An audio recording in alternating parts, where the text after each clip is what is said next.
Steel crashed across the battlefield as Walm charged through terrified soldiers during the sudden invasion. Smoke covered the hills, while both armies continued killing without stopping under the dark sky.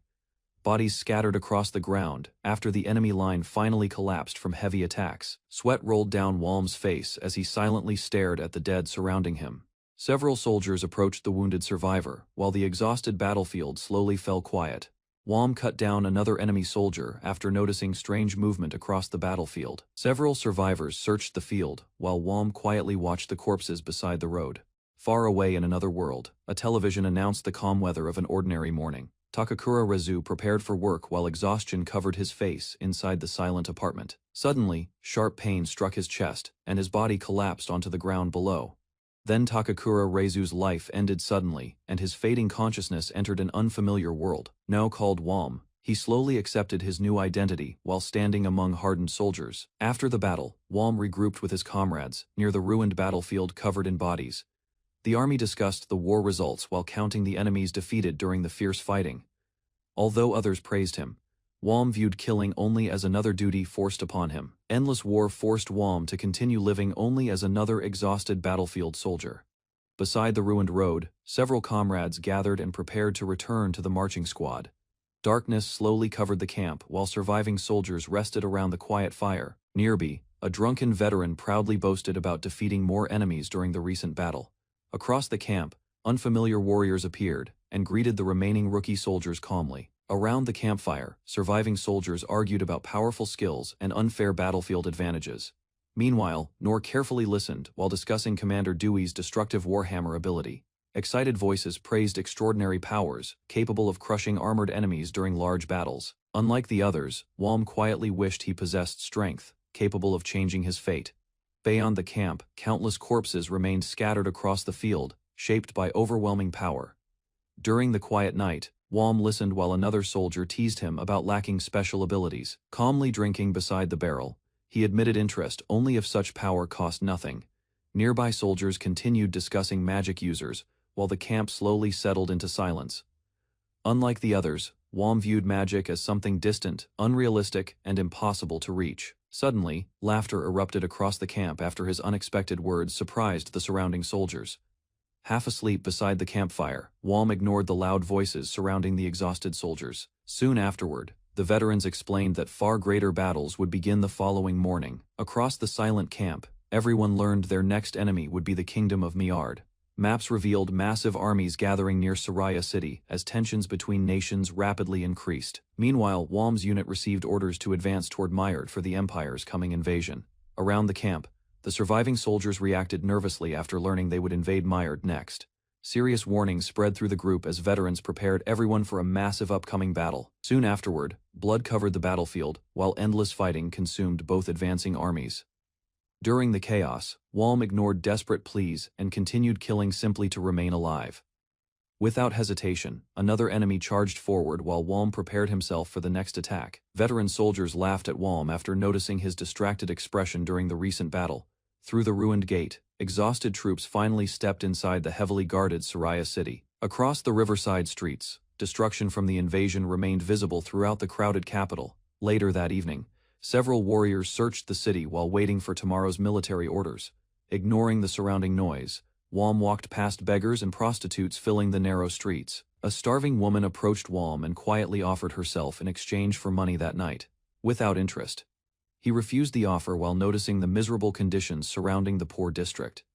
Silence followed as the exhausted woman lowered her head beside the crowded alley walls. Instead of exploiting her weakness, Walm handed over money and told her to buy food. After leaving the alley, he continued through the city while other soldiers questioned his actions. While walking through the crowded streets, another soldier warned Walm about helping too many beggars. Smiling carelessly, the veteran described Walm as both soft-hearted and ruthless during battle.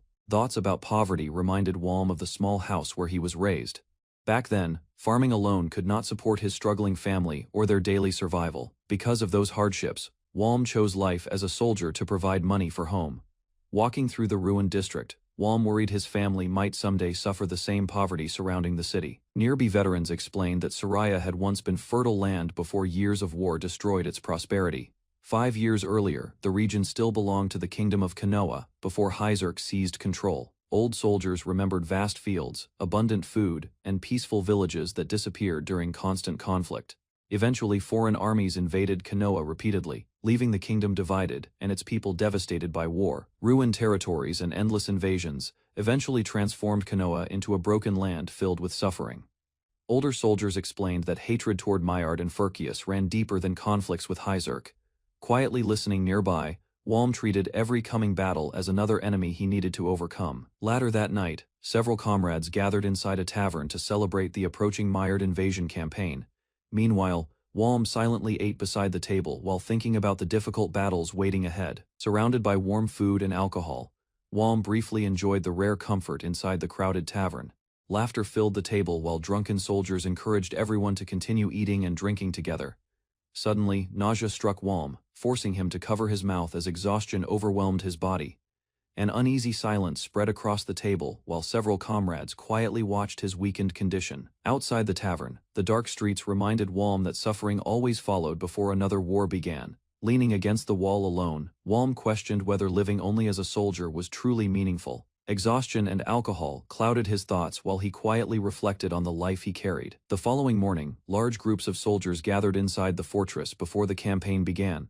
Soon afterward, Commander Gerard Berger appeared before the army and addressed the waiting troops proudly. Standing before thousands of soldiers, the commander encouraged everyone to end the long war through overwhelming force. The commander's brutal speech ignited the army as thousands of soldiers prepared themselves for slaughter. Marching with the formation, Walm accepted that survival depended entirely on killing before being killed. Noticing his pale expression, several comrades assumed exhaustion and alcohol caused his troubled condition. Meanwhile, the Empire divided its advancing forces into 3 routes, leading directly toward Myard territory. Among those troops, Dewey's squad received orders to capture a heavily guarded fortress blocking the road. Walm's squad finally arrived near Soraya's massive fortress, where preparations for the siege had already begun. Several veterans inspected the surroundings while commanders prepared to assign duties for the upcoming assault. Inside the temporary camp, the younger soldiers joked nervously to hide their fear of battle. Meanwhile, experienced warriors warned everyone that newcomers often died quickly during brutal castle sieges. Despite the tension, the squad trusted Walm's combat ability and believed he could protect them. Although confident in battle, Walm admitted he still feared watching inexperienced soldiers die during the siege. Several comrades praised his strength while noticing the exhaustion and pressure weighing heavily on his body. Suddenly, alarms echoed across the camp as enemy forces finally approached the battlefield outside the fortress. Gripping his weapon tightly, Walm prepared himself while veterans encouraged everyone before the attack began. Beyond the defensive walls, Dewey's squad advanced toward the heavily guarded castle gate under enemy watch, hidden behind wooden shields. Walm's squad carefully advanced while enemy archers watched from the fortress walls. Explosions suddenly erupted across the battlefield as defending soldiers launched attacks toward the approaching army. During the chaos, several frontline troops were struck down while others desperately pushed forward. Veterans quickly warned everyone about dangerous enemy skills capable of piercing through their defensive formation. Hearing urgent orders nearby, Walm's unit rushed toward the fortress wall before another deadly attack arrived. Enemy magic bullets exploded across the battlefield, forcing Walm's squad to stay low behind their shields. One soldier charged forward recklessly through the smoke, while nearby troops watched in shock. A commander seized the opening and ordered the magic users on the fortress wall to attack immediately. Meanwhile, soldiers outside the gate rushed to surround the fortress, while Walm's unit prepared for the assault. After receiving direct orders from the battalion commander, the squad advanced with ladders and launched a full attack against the walls. Soldiers climbed the fortress ladders together, while commanders ordered everyone to endure the assault. Defenders resisted fiercely from the walls, forcing Walm to protect Noor during the chaotic advance. An enemy warrior nearly struck Walm, but a comrade intervened in time and saved him. Soon after, confusion spread across the battlements as several guards were suddenly cut down. Meanwhile, Walm noticed enemy troops climbing from another side, while fierce combat continued across the fortress walls. Walm fought fiercely on the fortress wall, while enemy soldiers continued, pressing his squad from every direction. Soon after, several guards surrounded him, forcing nearby allies to rush toward the battle in panic. During the chaos, Walm discovered Noor badly wounded beside a heavily armored knight. The knight immediately launched another attack, moving faster and more violently than ordinary soldiers. Steel clashed across the battlements, as Walm desperately defended himself against the knight's overwhelming assault. The battle on the fortress wall intensified as soldiers from both sides continued fighting without pause. Meanwhile, Walm confronted the armored knight who swore to defend the principality from the invading army. The knight suddenly charged forward with overwhelming force, forcing Walm to react immediately. Steel weapons collided repeatedly, while Walm struggled to withstand the knight's relentless attacks.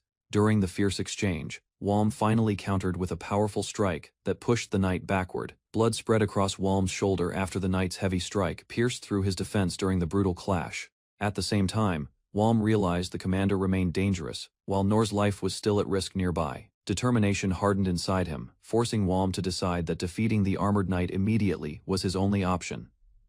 Soon afterward, both fighters separated briefly and prepared themselves for another deadly exchange on the fortress wall. A cold grin appeared on Walm's face as he stepped forward again, ready to continue the fight without hesitation. Walm continued exchanging blows with the armored knight, while blood poured heavily from his wounded shoulder during the fight. Despite the injury, he avoided the knight's deadly attack and shocked his opponent with an unexpected counterattack. Soon afterward, the knight noticed Walm's movements had suddenly become faster and far more dangerous than before. Fear spread across the battlefield after Walm's axe spear pierced through the knight's eye and broke his defense completely. At that moment, Walm realized his weakened body felt strangely lighter as an overwhelming power surged through him again. Walm advanced aggressively and continued attacking the armored knight without hesitation. His axe spear finally pierced the knight's defense and wounded the commander badly. A strange grin spread across Walm's face, confusing the injured knight completely. Nearby soldiers soon realized their commander had fallen to an unknown ordinary soldier during the fierce battle. Moments later, a huge explosion erupted across the fortress wall and threw surrounding troops into chaos. The soldiers secured a path across the fortress wall and continued pushing forward without retreating from the fierce battle. Meanwhile, Walm checked Nor's injury and warned her to stay careful while the fighting still raged nearby. A strange confidence filled Walm as he realized a new power was awakening inside his body. Soon afterward, he rushed through enemy troops and cut down several soldiers blocking his advance. Commander Dooley later appeared on the battlefield, after witnessing Walm's overwhelming combat ability firsthand. After the brutal fighting, Walm's companions urged him to rest while Nor approached him with concern. Meanwhile, Nor thanked Walm for helping her, and he felt relieved seeing her recover from the injury. Exhaustion slowly reached Walm as he looked across the battlefield filled with wounded soldiers and destruction. Soon afterward, his body finally gave out, causing him to collapse alone against the fortress wall. Before sunset arrived, the besieged fort surrendered, yet Walm understood the war was far from finished. Walm examined the battlefield and realized enemy magic users still survived within the ruined forest road. Nearby soldiers discovered a corpse whose face had been completely crushed during the earlier attack. Days after the siege, scattered troops searched the forest while supply losses continued damaging the Hyzerk army. Careful observation led Walm to suspect the fatal strike came from an abnormally reinforced shield. Experienced soldiers concluded a powerful iron wall skill user caused the brutal death. Walm analyzed the enemy movements and realized skilled fighters supported the guerrilla attacks within the forest. Growing casualties worried the soldiers after another failed search for the hidden enemy forces. During a short break, the group discussed strange smells while remaining alert for possible ambushes nearby. Suspicion spread after Nor suddenly noticed something unusual deeper within the woods. Walm revealed hanging corpses belonging to forest villagers who secretly aided the Maillard troops. Then he explained that the villagers' betrayal caused the deaths of many allied soldiers during the ambushes. Silence followed as Nor struggled to accept the harsh reality surrounding the ongoing guerrilla war. The group discussed dangerous enemy users capable of overwhelming ordinary soldiers during direct combat. Moments later, scouts detected movement several hundred meters ahead, deep within the forest route. The soldiers quickly surrounded the trapped enemies before they could escape through the trees. Walm immediately advanced through the forest after the enemy position was finally discovered. Unexpected reinforcements suddenly appeared, forcing the Hyzerk troops into chaotic close combat. Amid the confusion, Walm swiftly cut down an enemy soldier before resistance could form. Another opponent collapsed moments later as Walm continued pushing deeper into the battlefield. Watching the brutal fighting closely, Walm finally understood the true nature of the enemy tactics. Walm noticed a group of powerful adventurers suddenly entering the battlefield alongside the enemy forces. The adventurers quickly regrouped, while enemy reinforcements continued surrounding the fighting area. After hearing their identity, Walm realized the surviving Maillard fighters relied heavily on elite adventurers. One armored adventurer immediately recognized Walm as the soldier possessing the Iron Wall skill. Confusion spread through the battlefield as soldiers questioned why the guild interfered in the ongoing war. Wham clashed directly against the enemy adventurers as fierce combat spread across the forest battlefield. A sudden windblade exploded nearby, forcing Wham to realize a dangerous magic user had appeared. Without hesitation, Wham tracked the distant attacker hiding deeper within the woods. The enemy mage finally revealed herself while calmly facing Wham from the open forest path. Killing intent filled Wham's mind after recognizing how deadly the young adventurer truly was. Several enemy soldiers charged toward Wham while the female adventurer watched from behind them. Wham countered their attacks calmly and broke through the enemy formation during the clash. One soldier fell dead after Wham delivered a precise strike across his body. Without slowing down, Wham pierced another opponent at close range during the chaotic battle. The surviving soldier collapsed in terror while desperately begging for help as Wham advanced forward. Wham coldly warned the remaining adventurer that nobody would come to save her anymore. Fear spread across the woman's face as she stared at the bodies scattered around the forest. Confused by Wham's calm attitude, the adventurer questioned the reason behind his actions. Unable to understand the battlefield, she desperately asked how killing could be done so easily. Wham answered that survival in war required soldiers to abandon hesitation and mercy. Then Wham dismissed the woman's accusations and reminded her that adventurers also killed countless people. The frightened mage desperately unleashed another violent wind attack toward Wham across the forest. After recognizing the familiar trajectory, Wham quickly predicted the movement of the incoming magic. Using the opening, Wham rushed forward and attempted to finish the battle with a direct strike. The mage barely reacted in time as Wham closed the distance with overwhelming speed. Wham's attack struck the adventurer directly, forcing her backward despite activating her defensive skill. Even while injured, the woman quickly changed her stance and prepared herself for another exchange. Wham realized the adventurer lacked experience with killing, despite her combat training and battlefield skills. Pain and fear overwhelmed the woman as Wham slowly approached her through the silent forest. After witnessing her panic, Wham ordered the exhausted adventurer to surrender before the fight continued. The injured adventurer tried escaping, while Wham continued advancing without hesitation. Wham struck her again and forced her to remember the first life she had taken. Fear overwhelmed the woman after realizing death was approaching closer with every moment. Sudden movement nearby distracted Wham as another presence rushed into the battlefield. Before Wham could finish the fight, a new enemy intercepted his attack from behind. Wham blocked the sudden attack while another adventurer rushed in to protect the injured mage. The long-haired swordsman ordered his companions to stay behind before confronting Wham directly. After observing the group carefully, Wham realized the frightened woman was their true leader. Reluctance appeared on Wham's face as the enemy leader slowly approached him through the forest. A sharp killing intent suddenly filled the battlefield moments before the next clash began. Wham exchanged rapid blows with the enemy leader during the fierce forest battle. Using wind magic and acceleration skills, the adventurer escaped Wham's continuous attacks. Wham mocked the invader while maintaining pressure through close combat. The enemy leader carefully studied Wham's movements before launching another counterattack. After adapting to the acceleration skill, Wham blocked the strike and regained control. The enemy leader suddenly warned Emi after sensing Wham preparing another deadly attack. Emi froze in fear while violent explosions spread across the forest battlefield nearby. Despair consumed the adventurer as she screamed helplessly during the brutal fighting. Filled with rage, the enemy leader accused Wham and the invading soldiers of cruelty and bloodshed. Wham answered coldly, questioning why enemies who killed others feared death themselves. The enemy leader lost control emotionally while Wham continued advancing without fear. Both fighters exchanged heavy strikes as the forest battle reached its fiercest moment. Wham's axe suddenly cut across the adventurer's body during a decisive counterattack. The wounded leader collapsed near the trees while screaming in pain and disbelief. After realizing his companions were dead, the broken adventurer understood complete defeat had arrived. Wham suddenly sensed another presence approaching the battlefield from deeper within the forest. Moments later, a violent explosion struck nearby and forced the exhausted soldiers into confusion. Wham suffered a serious injury after an unknown attack pierced through his arm unexpectedly. The wounded mage recognized the new arrival, while Wham immediately understood another enemy had appeared. A massive magical force erupted across the forest, leaving Wham shocked by the overwhelming power.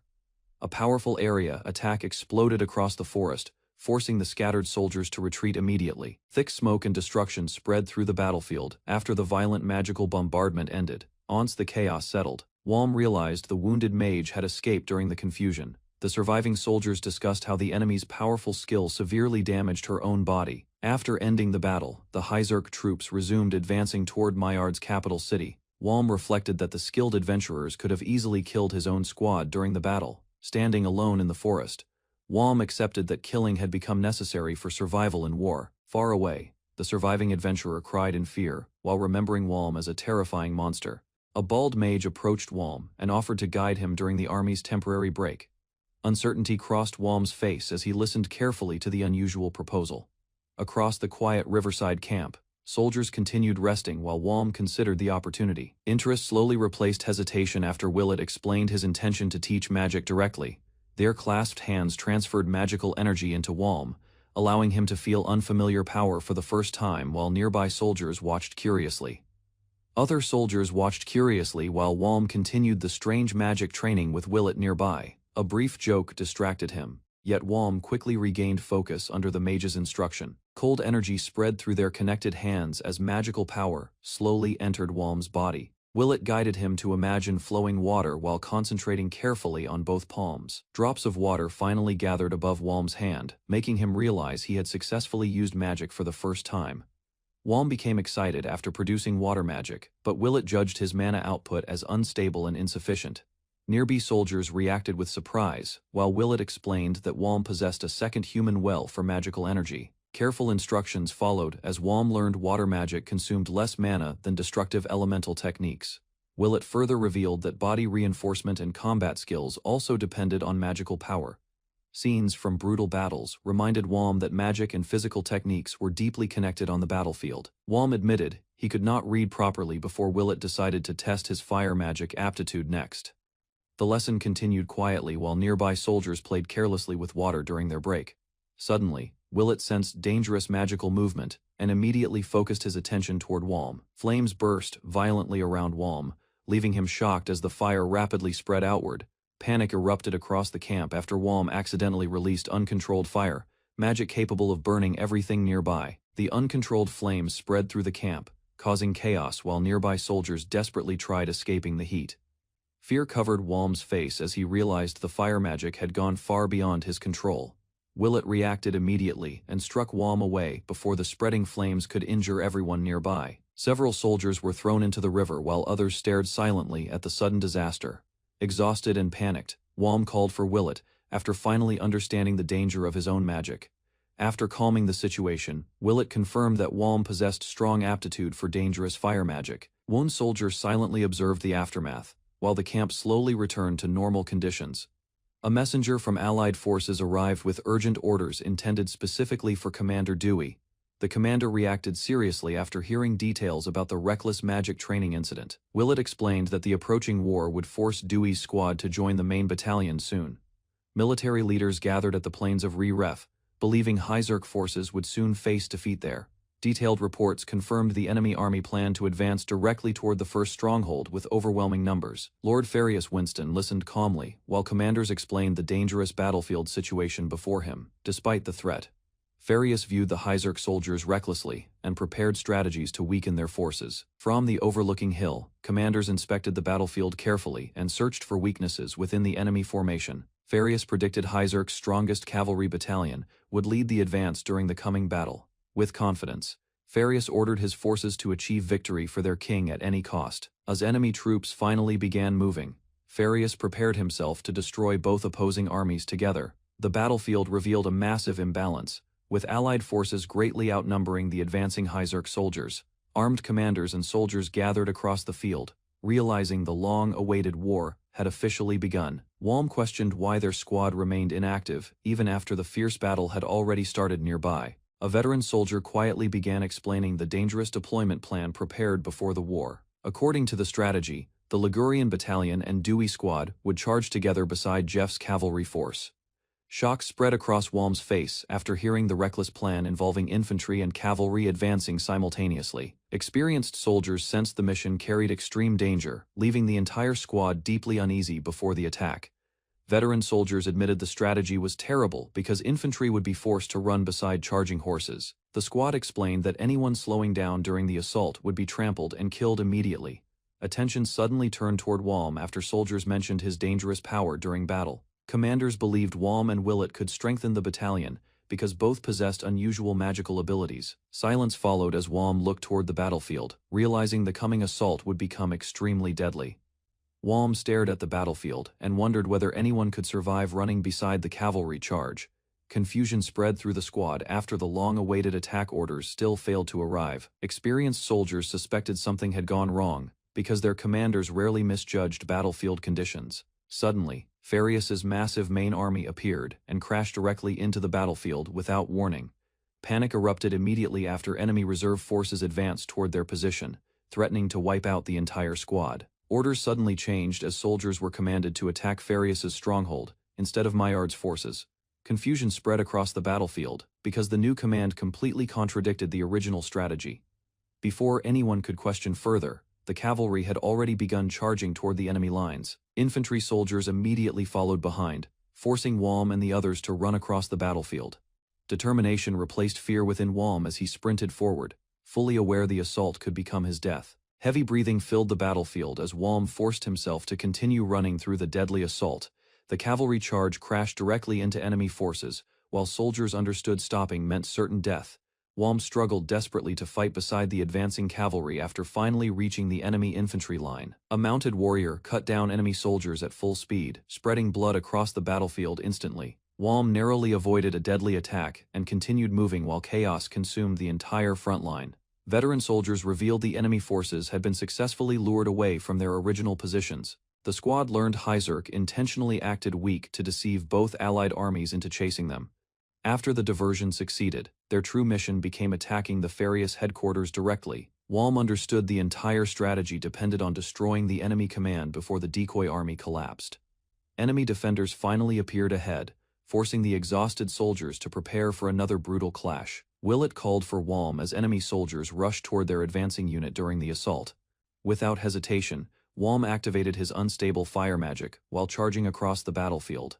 A violent explosion shattered the enemy formation and opened a path through the defensive line. Enemy soldiers desperately tried stopping the advance, refusing to retreat despite the chaos around them. Walm continued fighting through the collapsing front line, while explosions and desperate clashes spread across the battlefield. Soldiers desperately removed the anti-cavalry fences, while commanders demanded a clear path for the charging horses.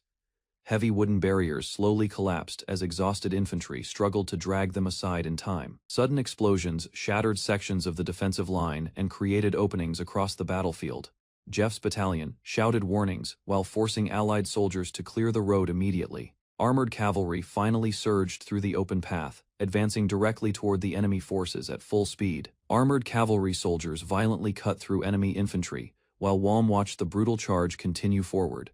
One wounded soldier collapsed onto the ground, as Walm barely reacted in time to the chaos. Exhaustion spread across the advancing troops after veterans warned the real Farius forces still awaited ahead. A charging horse suddenly crashed through the battlefield, forcing nearby soldiers to scatter immediately. Walm narrowly avoided a deadly strike after enemy fighters attacked from multiple directions during the confusion. He noticed enemy soldiers wearing heavier armor and carrying weapons unlike the troops defeated earlier. A surviving cavalryman identified the approaching enemies as members of the Royal Guard unit. Realizing Farius's stronghold was nearby, Walm shouted for everyone to keep moving or die there. An enemy warrior suddenly launched a powerful attack directly toward the advancing soldiers. Walm blocked the strike with difficulty and immediately understood the Royal Guard possessed overwhelming strength. Walm blocked the Royal Guard's attack barely in time, shouting angrily while protecting nearby comrades desperately. Soldiers were slaughtered instantly by the Royal Guards, making everyone realize escape seemed completely impossible. Now, Due Squad noticed enemy forces fleeing continuously, fearing the opposing general might successfully escape the battlefield. The commander desperately questioned whether enemy soldiers were sacrificing themselves merely to secure their general's escape route. A Royal Guard suddenly attacked the commander directly, forcing nearby soldiers to defend him immediately from danger. Walm's powerful attack failed against the Royal Guard, shocking him during their intense battlefield confrontation completely. The commander realized his special power move lacked strength, leaving him terrified and overwhelmed by danger. Walm was violently struck aside, coughing blood while enemy cavalry continued advancing relentlessly across the battlefield. Bleeding heavily, Walm decided to ignite everything nearby using fire magic before the enemy escaped successfully. Enemy soldiers noticed Walm's strange flames immediately, panicking while ordering everyone nearby to kill him quickly. Enemy soldiers charged fearlessly through the battlefield, while allies warned everyone to avoid Walm's dangerous spreading flames. Walm stood surrounded by roaring fire, forcing nearby enemies backward, as intense heat consumed the battlefield rapidly. An ally desperately encouraged Walm to finish the enemy commander before everyone became trapped and killed there. The royal guard suddenly descended through blazing flames, shocking Walm during their deadly confrontation amid burning surroundings completely. Enemy soldiers screamed in confusion after mysterious flames engulfed them. Blue flames exploded across the battlefield, shocking everyone as Walm's magic transformed dangerously beyond expectations. Farius headquarters panicked after hearing anti-cavalry defenses were completely destroyed by enemy forces advancing rapidly nearby. Lord Winston angrily rejected retreat, refusing to abandon the stronghold despite worsening battlefield conditions surrounding them. A soldier suddenly noticed massive destruction outside, while Winston realized the enemy had already broken through defenses. Winston stared intensely ahead, preparing himself mentally after hearing the terrifying battlefield situation surrounding Farius headquarters. Legends warned soldiers that mysterious blue fire meant death itself had finally arrived upon the battlefield. Winston remembered terrifying stories describing blue flames as the bonfire to the netherworld, bringing unavoidable doom. Walm stood amidst burning corpses and devastation, revealing the horrifying magic called Ignis Fatuus before everyone nearby. The battlefield resembled hell itself as Winston realized the next victim of those flames would likely be him. Covered in soot and blood, Walm coldly faced the commanding general, while blue despair spread across Farius forces. Walm faced the lone commander across the ruined battlefield, while smoke drifted through broken flags. Dirt and blood covered Walm's face, yet he stayed calm after hearing the arrogant title of the enemy leader. Winston Farius proudly revealed his identity before the exhausted soldier. Recognition spread between them as both realized the man before them was no ordinary fighter. Flames surrounded the field while Walm considered surrender to survive the endless war. Winston Farius spoke proudly of his sword, and the soldiers still fighting under his command. Walm silently watched the commander while the battlefield noise echoed behind them. Pride overcame Farius as he refused the thought of surrender before a mere foot soldier. A faint smile appeared on Walm's face after sensing the opening in his opponent's movements. Steel flashed across the scorched field as both men finally entered the deadly clash. Walm narrowly avoided the strike and realized the commander's attack could have killed him instantly. Doubt crossed Walm's mind as he understood the enemy was a true commander, not a false noble. Exhaustion weighed on Walm while his mana faded from constant battles and burning blue flames. The commander reacted too late when Walm suddenly rushed forward with overwhelming speed. A brutal slash tore through the battlefield as blood scattered from the commander's wounded face. Winston Farius swung his massive blade repeatedly while Walm blocked each strike at close range. Pressure mounted as Walm failed to find any weakness in the commander's relentless attacks. Blood burst across the ground after Walm severed part of Farius's arm during the fierce exchange. Both fighters widened their distance while the battlefield fell silent around their heavy breathing. Farius released a terrifying roar before charging again with enough force to shake the scorched earth.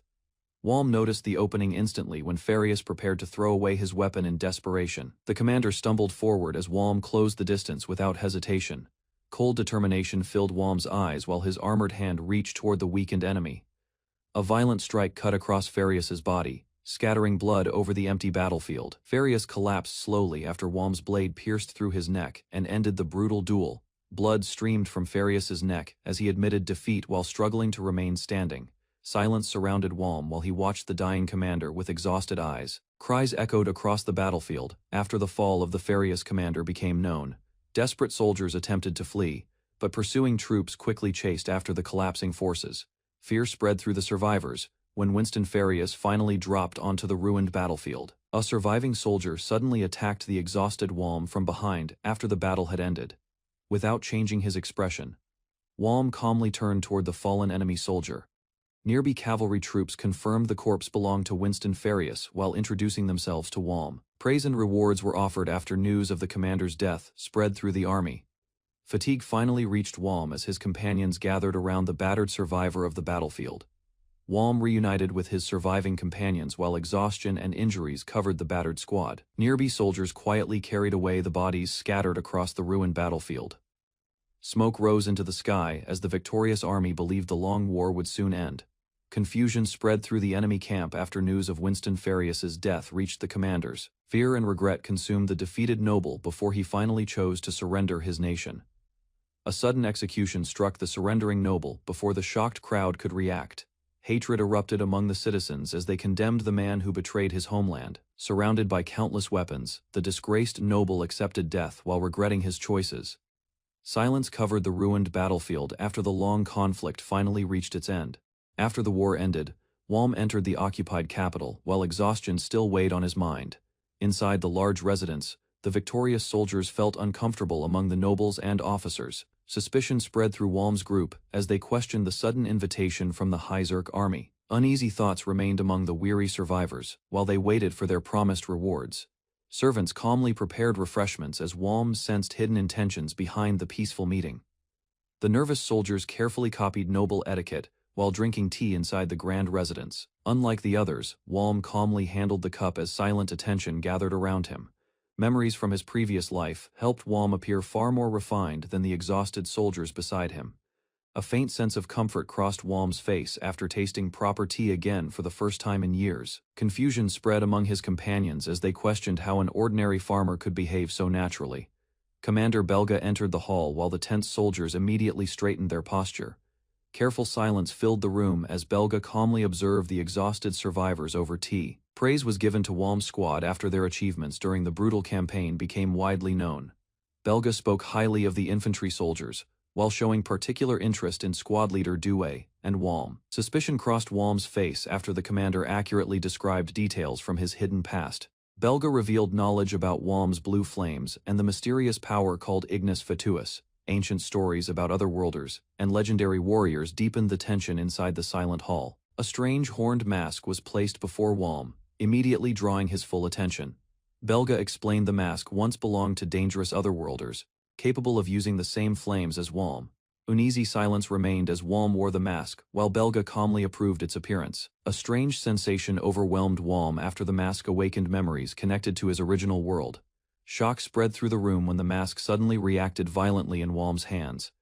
Fear and confusion erupted among the soldiers as the cursed object trembled uncontrollably. Belga laughed calmly while realizing the mysterious mask had accepted Walm as its owner. Careful warnings followed after Belga explained the rare artifact possessed emotions and a will of its own. Walm's group left the meeting hall while discussing the strange mask and their long, exhausting battle. Jokes and laughter briefly eased the tension as Walm quietly accepted the mysterious artifact. Outside the mansion, ruined streets and abandoned corpses revealed the cost of the fallen kingdom. Walm explained how desperate soldiers looted the estates after their masters lost power and authority. Bitterness remained among the survivors as greed drove men to rob even the dead they once served. Walm learned the city had already fallen into chaos before the Hyzerk army arrived. Ruined streets and growing piles of corpses revealed how badly the capital continued to suffer.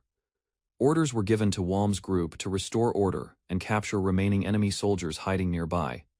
Fear spread among civilians as desperate men begged for mercy while soldiers searched the district. Doubt crossed Walm's mind after noticing someone who no longer looked like an ordinary soldier. Strange sounds from a nearby building drew Walm's group away from the empty streets. Inside the house, several exhausted soldiers discovered a brutal scene left behind by drunken men. Shock filled Walm after learning innocent civilians had been assaulted and murdered during the chaos. Anger slowly grew within him when the guilty soldiers faced only light punishment despite their crimes. Heavy silence followed, as Walm realized victory had not ended the cruelty spreading through the city. Detailed descriptions of whipping punishment disturbed Walm, while terrified prisoners listened in silence. Fear overwhelmed one captured soldier, as armored hands forced his head down toward the floor. Cold warnings spread through the room after the remaining criminals were ordered to surrender quietly. Indifference filled the veteran soldier, while Walm silently struggled with the cruelty around him. Later that night, Walm sat alone beneath the dark sky while heavy thoughts consumed his exhausted mind. Walm quietly smoked alone while trying to calm the exhaustion and frustration inside his mind. Dark silence covered the countryside as the twin moons shined above the empty fields. Drowsiness slowly overtook Walm while he rested far from the crowded occupied city. Suspicious movement nearby forced Walm to immediately raise his weapon and search the darkness. Hidden civilians finally revealed themselves after Walm confirmed he was a Hyzerk soldier on patrol. Walm encountered an elderly man and his daughter traveling outside the city late at night. Careful observation made Walm suspect the pair were hiding their true background and intentions. The old man explained he raised the girl alone after war destroyed their remaining family. Suddenly, Walm stepped closer and shocked them by touching the frightened girl without warning. Laughter finally broke the tense atmosphere after Walm realized his suspicions had been completely wrong. Walm joked awkwardly with the frightened girl, trying to ease the heavy tension between them. After stopping the old man, he quietly handed over preserved food for their difficult journey ahead. Guilt continued weighing on Walm as he reflected on the destruction caused throughout the brutal invasion. The young woman accepted his kindness sincerely, leaving Walm briefly speechless beside the dark roadside. Standing alone afterward, Walm realized small acts of kindness could never erase the bloodshed surrounding their lives. Walm watched silently as the old veteran guided Rita away from the ruined riverbank during the night. Pain overwhelmed Rita after remembering how the Hyzerk invasion destroyed her family and homeland completely. Despite her grief, the old man encouraged Rita to survive and continue protecting the remaining people of Myard. 2 months later, chaos erupted again as terrified soldiers screamed during another violent battle near the fortress walls. Soldiers raised their weapons while roaring toward the fortress walls. Inside the castle, defenders endured another assault as their commander praised their resistance. Beyond the battlefield, armored warriors advanced closer and demanded louder cries from the troops. An axe struck forward, after the exhausted defenders failed to answer the distant provocation. 2 months after the siege of Myard capital, the surviving soldiers finally prepared to leave Edinburgh. Farius weakened its borders after supporting Myard during the recent conflict, allowing Hyzerk to begin its invasion.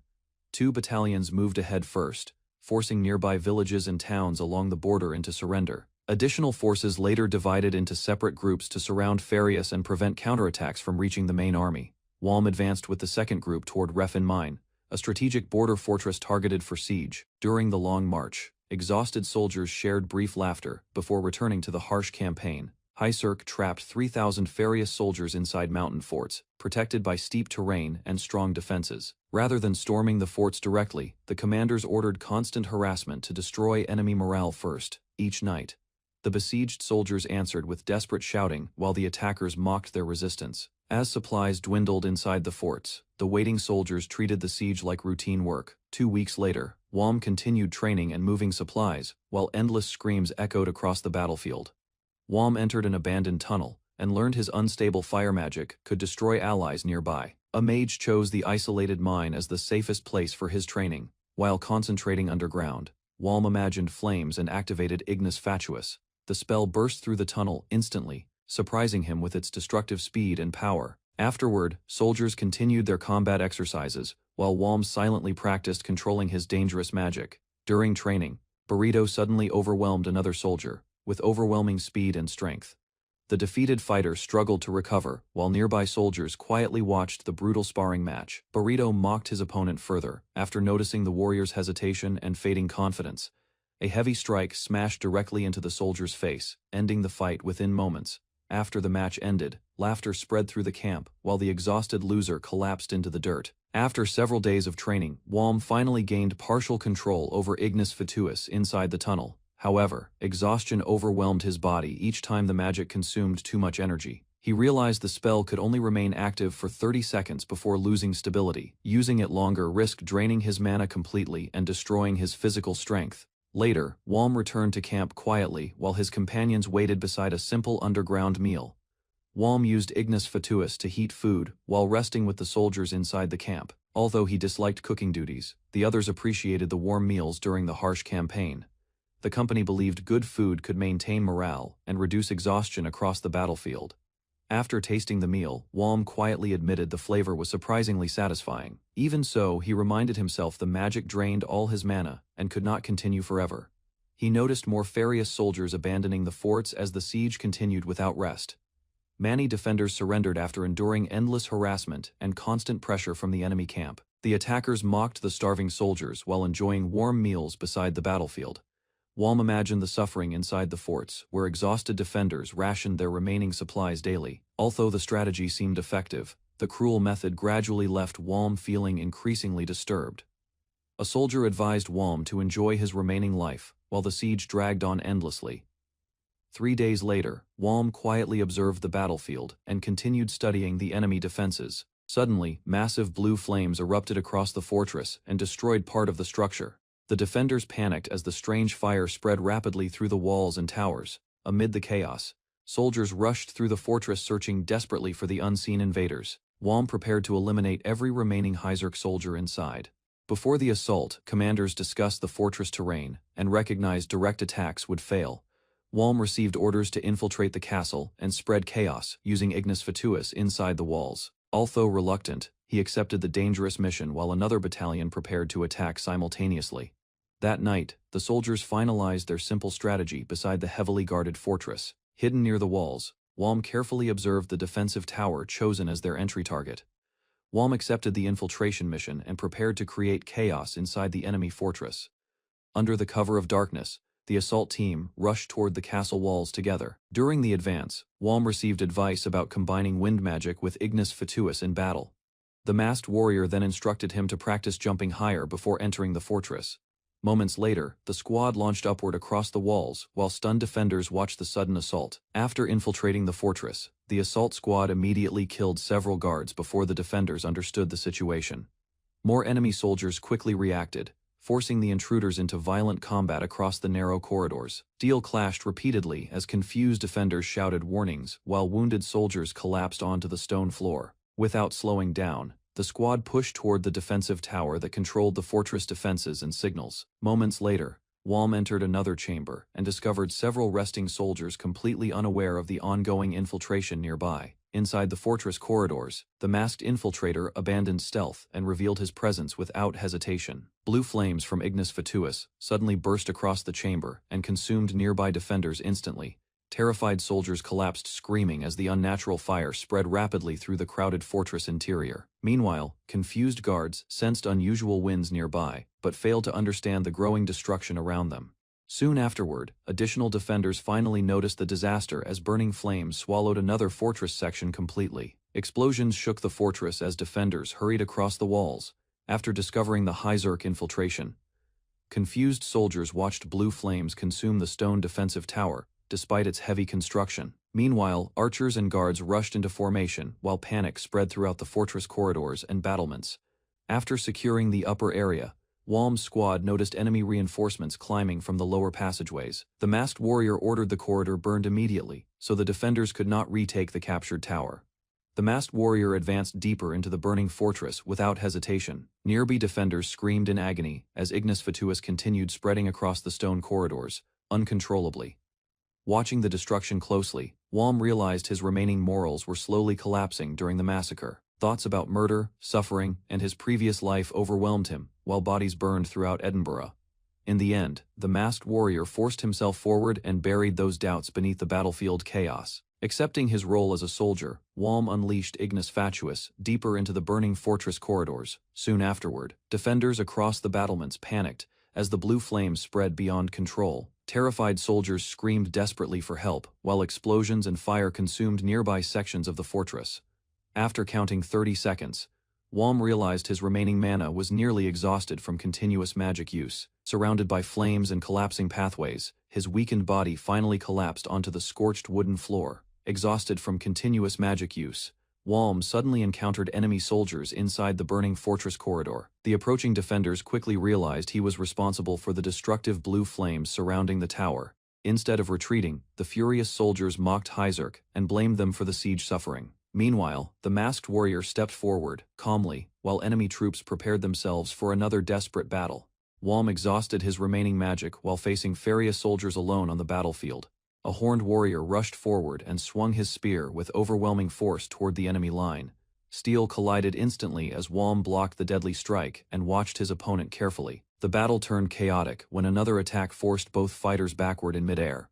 Shock crossed the warrior's face after Walm suddenly released a hidden attack from below. Walm gathered the last of his strength and released Ignis Fatuus across the battlefield. Flames exploded forward and forced the enemy soldier to retreat in shock. A swordsman broke through the burning attack and closed the distance toward Walm immediately.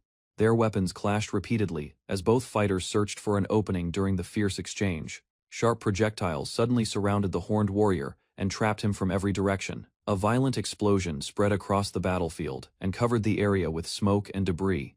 Several soldiers stopped moving as they searched the burning field for signs of Walm's survival. The enemy group quickly analyzed Walm's abilities and prepared a coordinated attack against him. One soldier advanced carefully through the smoke while watching for sudden movement nearby.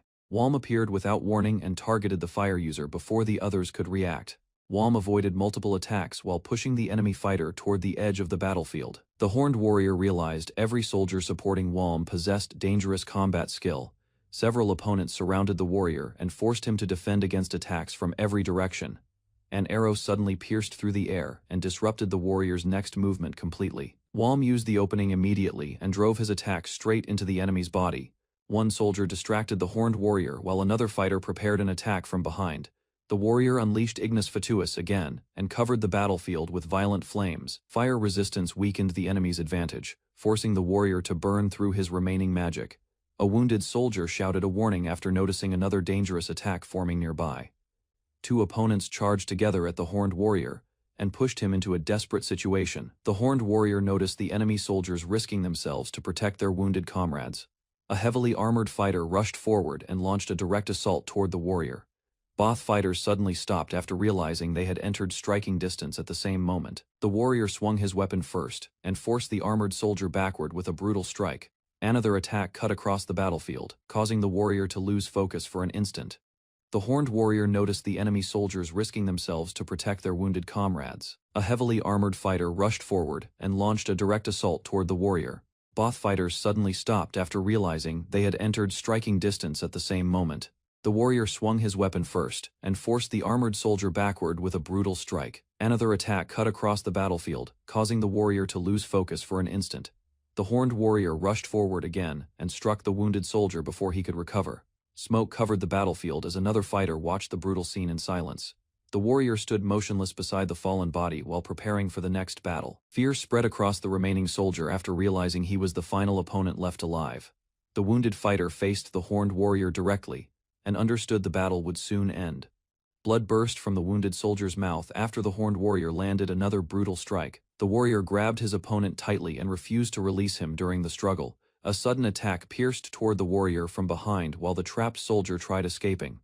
Another fighter rushed forward and swung his blade directly at the warrior's head. The remaining soldier screamed desperately while forcing the warrior into close combat once again. The surviving soldier attacked wildly while screaming in rage after watching his comrades fall. The horned warrior endured the assault and dragged his opponent into close combat again. A heavy strike sent the exhausted soldier crashing across the shattered battlefield. The warrior pressed forward immediately and continued attacking before the soldier could recover. Both fighters collapsed together after pushing their battered bodies beyond their physical limits. The exhausted soldier suddenly grabbed the horned warrior and pulled him into the ground. Pain spread across both fighters as neither side released their deadly hold.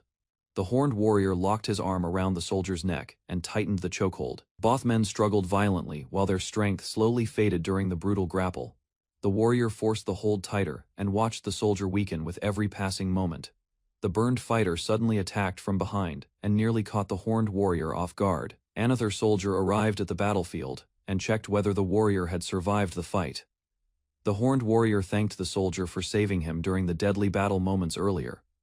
Exhaustion covered the warrior's face as the soldier realized how close he had come to death. The surviving fighters finally withdrew from the battlefield and prepared to receive medical treatment. The horned warrior rested inside the castle while questioning the destruction caused by Ignis Fatuus. Loud noise echoed outside as soldiers continued fighting near the castle gate. The exhausted warrior watched the battlefield quietly and wondered why the soldiers enjoyed endless violence. In the Kingdom of Christ, leaders from neighboring nations gathered after Hyzarch Empire advanced across the border. Inside the castle, the meeting focused on preparing a countermeasure against the growing military threat.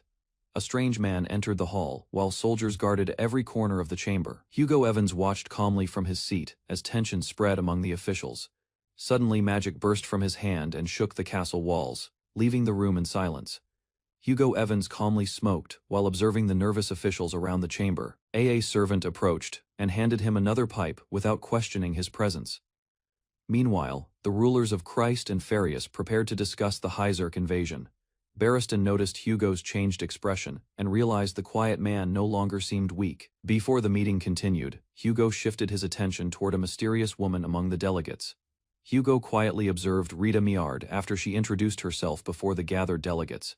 3 weeks after the fortress collapsed, the war shifted toward the Refin mine base. Walm received news that his exhausting assignment had finally come to an end.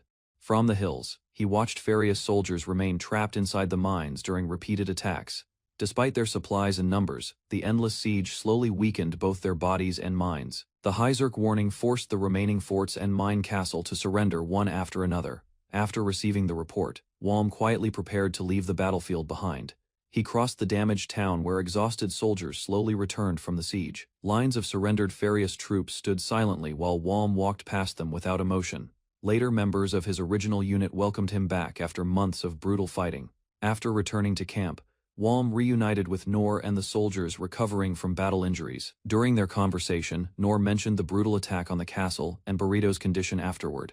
Hearing the name, Walm turned around in shock as someone approached from behind them. Burrito appeared with a completely different hairstyle and a lifeless expression on his face. The strange appearance immediately confused Walm while the others struggled to hold back their laughter. The soldiers confirmed Burrito survived the battle.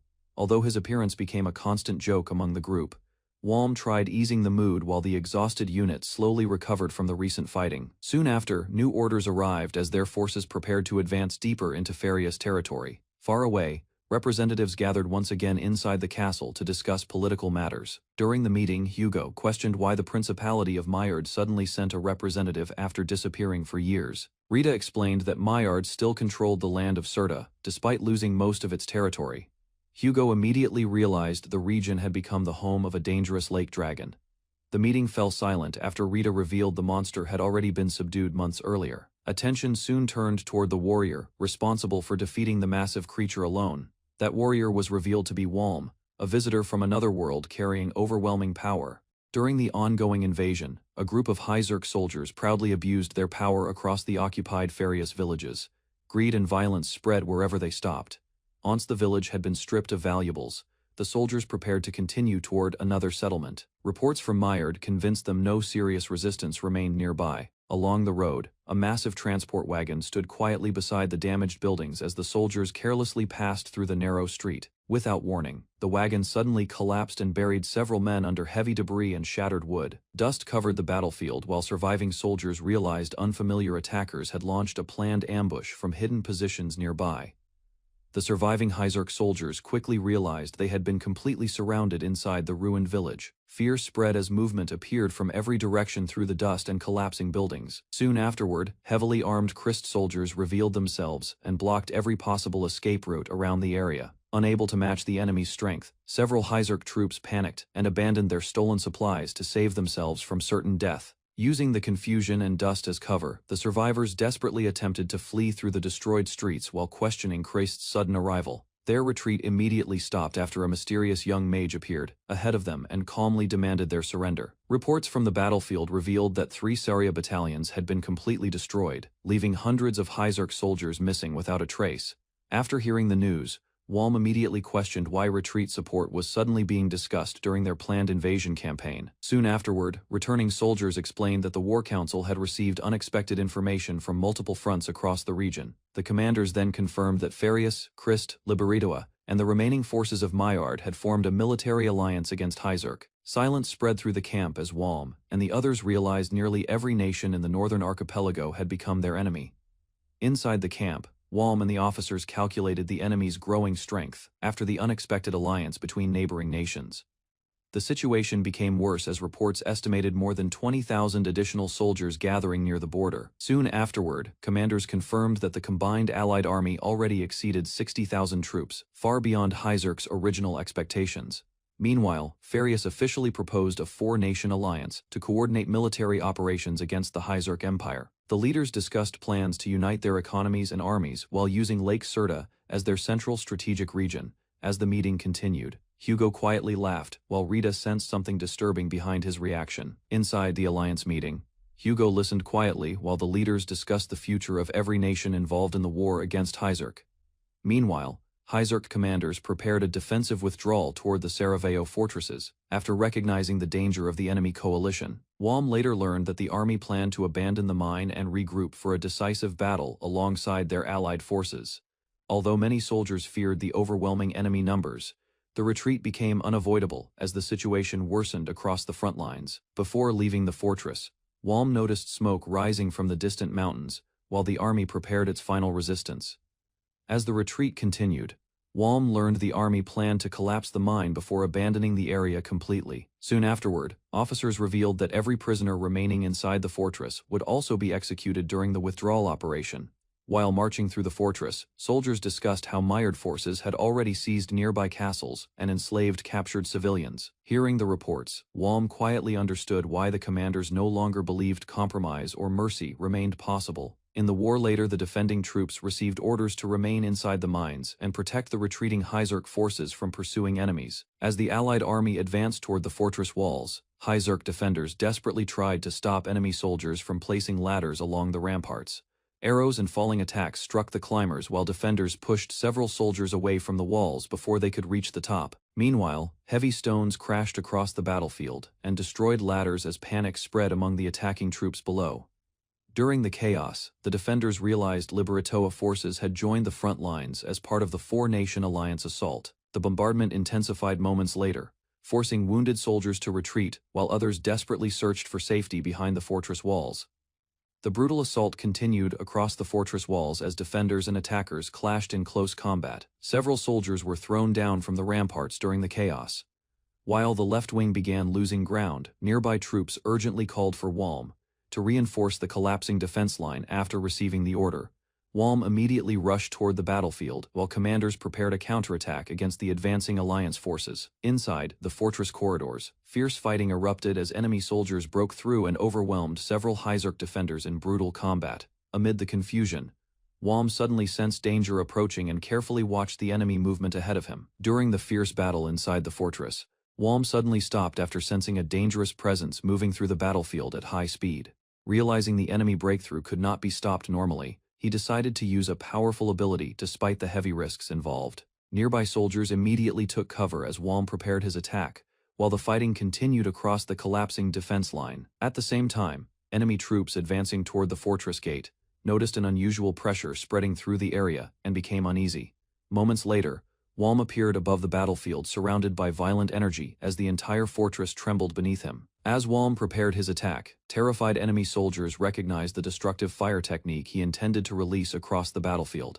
Moments later, a massive explosion erupted near the fortress walls and instantly consumed several advancing alliance troops in flames. The fire continued spreading through the battlefield, while wounded soldiers screamed beneath the collapsing debris and burning ground. Panic quickly spread among the attackers as surviving troops desperately tried to extinguish the flames before the entire assault force collapsed. Watching the destruction from above, Walm quietly sensed the overwhelming smell of soldiers burning alive across the battlefield. After the flames disappeared, Walm walked through the damaged fortress while surviving soldiers slowly regrouped around the defensive line. Several defenders thanked him for saving their lives during the Alliance assault and praised the destruction caused by his attack. Soon afterward, commanders ordered the troops to rebuild defenses, treat the wounded, and prepare for the next stage of battle. During the briefing, Walm learned the enemy had become terrified of the fire technique that devastated their forces moments earlier. Although the soldiers viewed his power as terrifying, Walm calmly admitted he had already become accustomed to using such destructive abilities. Two soldiers observed the enemy fortress, while the army remained trapped below the mountain path. Victory depended on destroying the stronghold before reinforcements arrived. Emrid prepared himself to force a route through the fortress. Despite the overwhelming defense surrounding Hyzerk's position, fear spread across the camp after reports described a terrifying weapon called the Fire from Hell. Rumors about a merciless warrior reached the troops. His brutal skill destroyed entire formations without leaving survivors behind. Bodies covered the battlefield near the walls. Even the commander who once led the assault failed to survive the massacre. Emrid examined the fortress in silence, while his company gathered behind him near the mountain trail. Determination replaced the fear spreading through the exhausted soldiers. Moments later, the assault unit rushed forward after receiving the order to begin the dangerous attack against the enemy walls.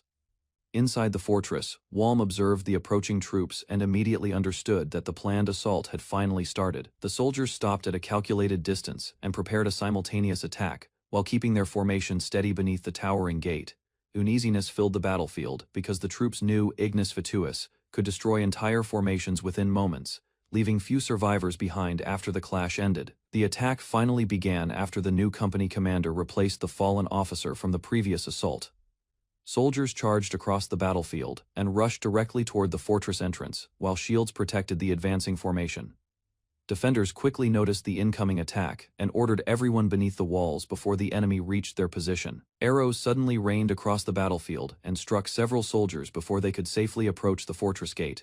Despite the heavy casualties, the surviving troops continued forward and immediately prepared ladders to climb the massive walls. Assault troops reached the fortress walls and immediately raised ladders, while shields covered the soldiers from incoming attacks. Confidence slowly returned after several soldiers successfully climbed the walls with fewer casualties than expected during the advance. Suddenly, violent explosions erupted above the fortress gate and destroyed the ladders supporting the attacking troops. Ignis Fatuus unleashed another devastating attack across the battlefield, forcing the remaining soldiers to retreat toward the trenches. Chaos spread through the collapsing formation as wounded troops fell across the burning ground while survivors struggled to escape the deadly assault.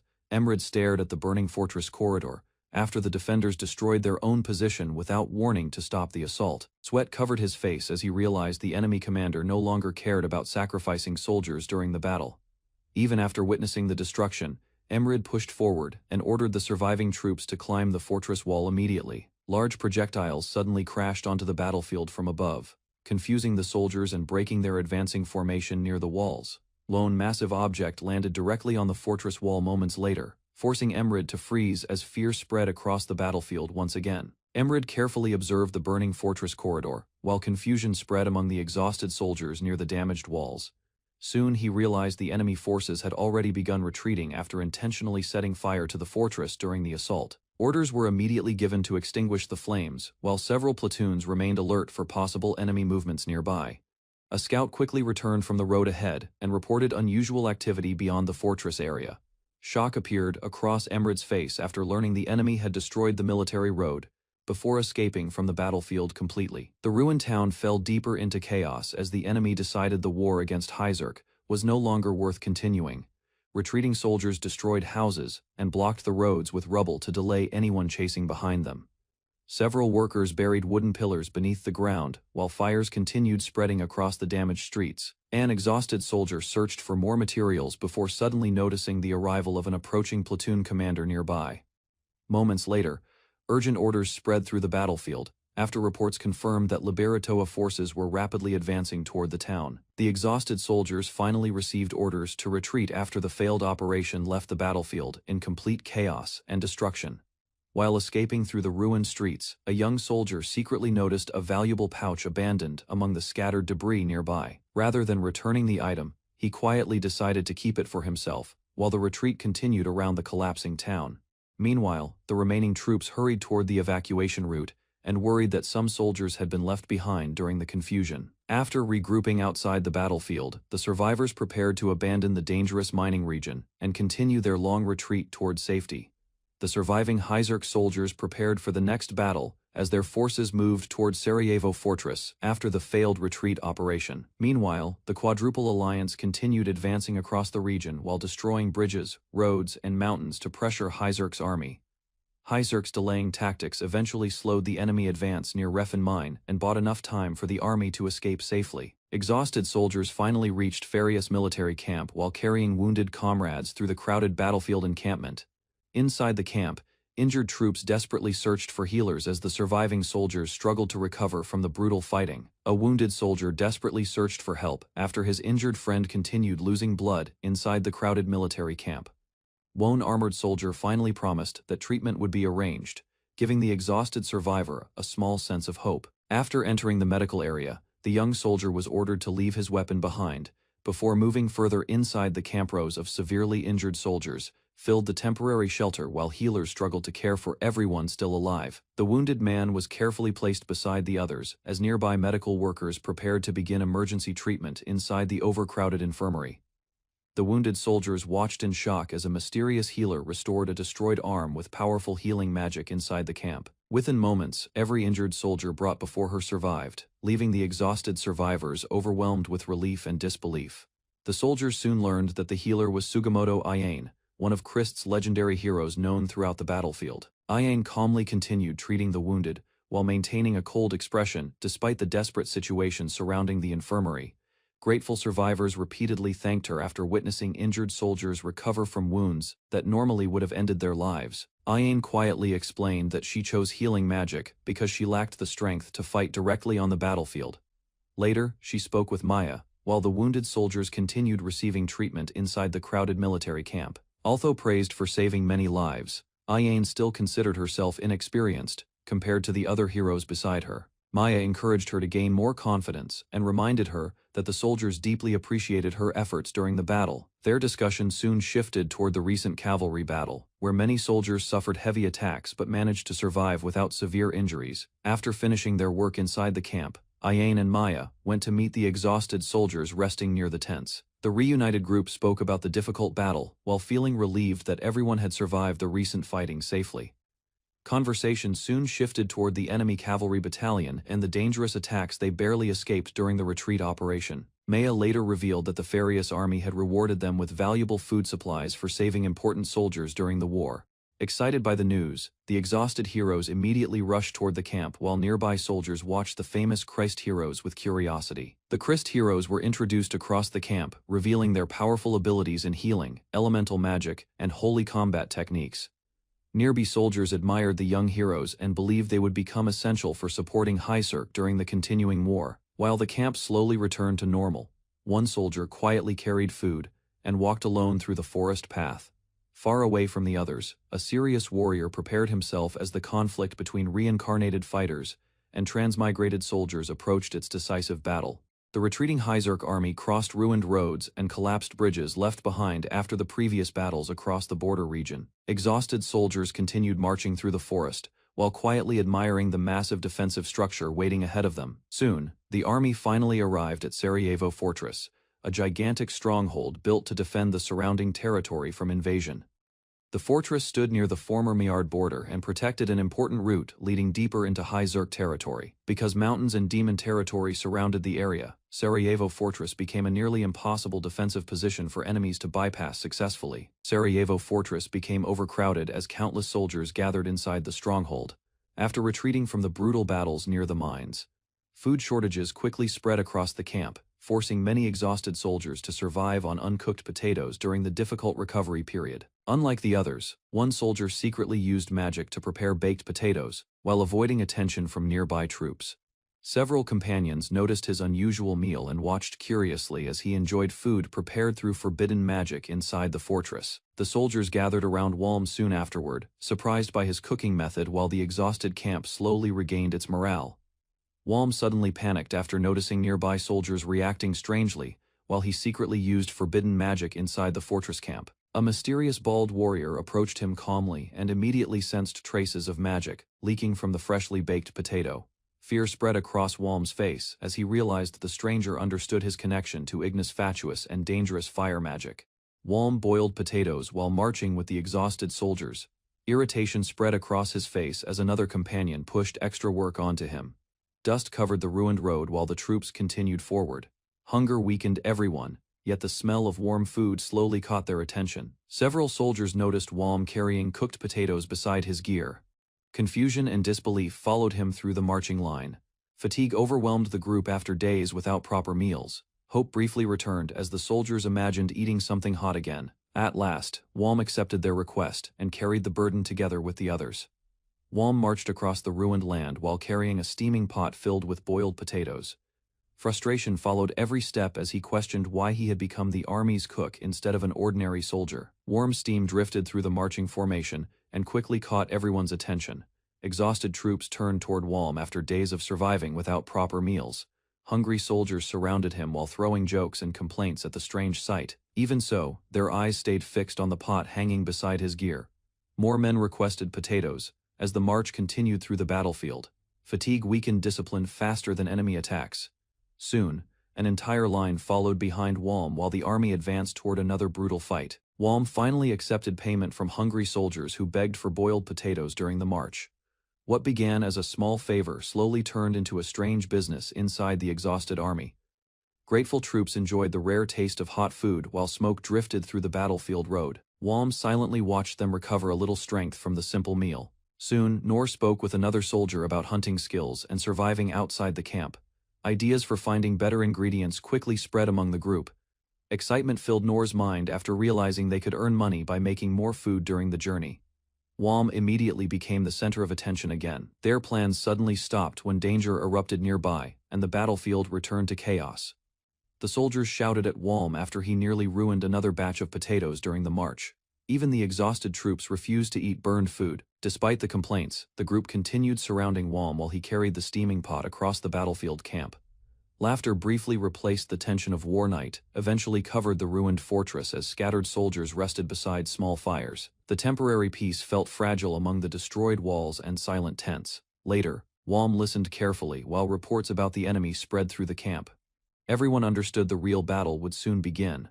A darker mood settled over the soldiers after they imagined the countless corpses waiting inside the fortress ahead. The soldiers gathered around the fire and spoke about the coming battle. Beneath the laughter and rough jokes, fear quietly spread through the exhausted squad.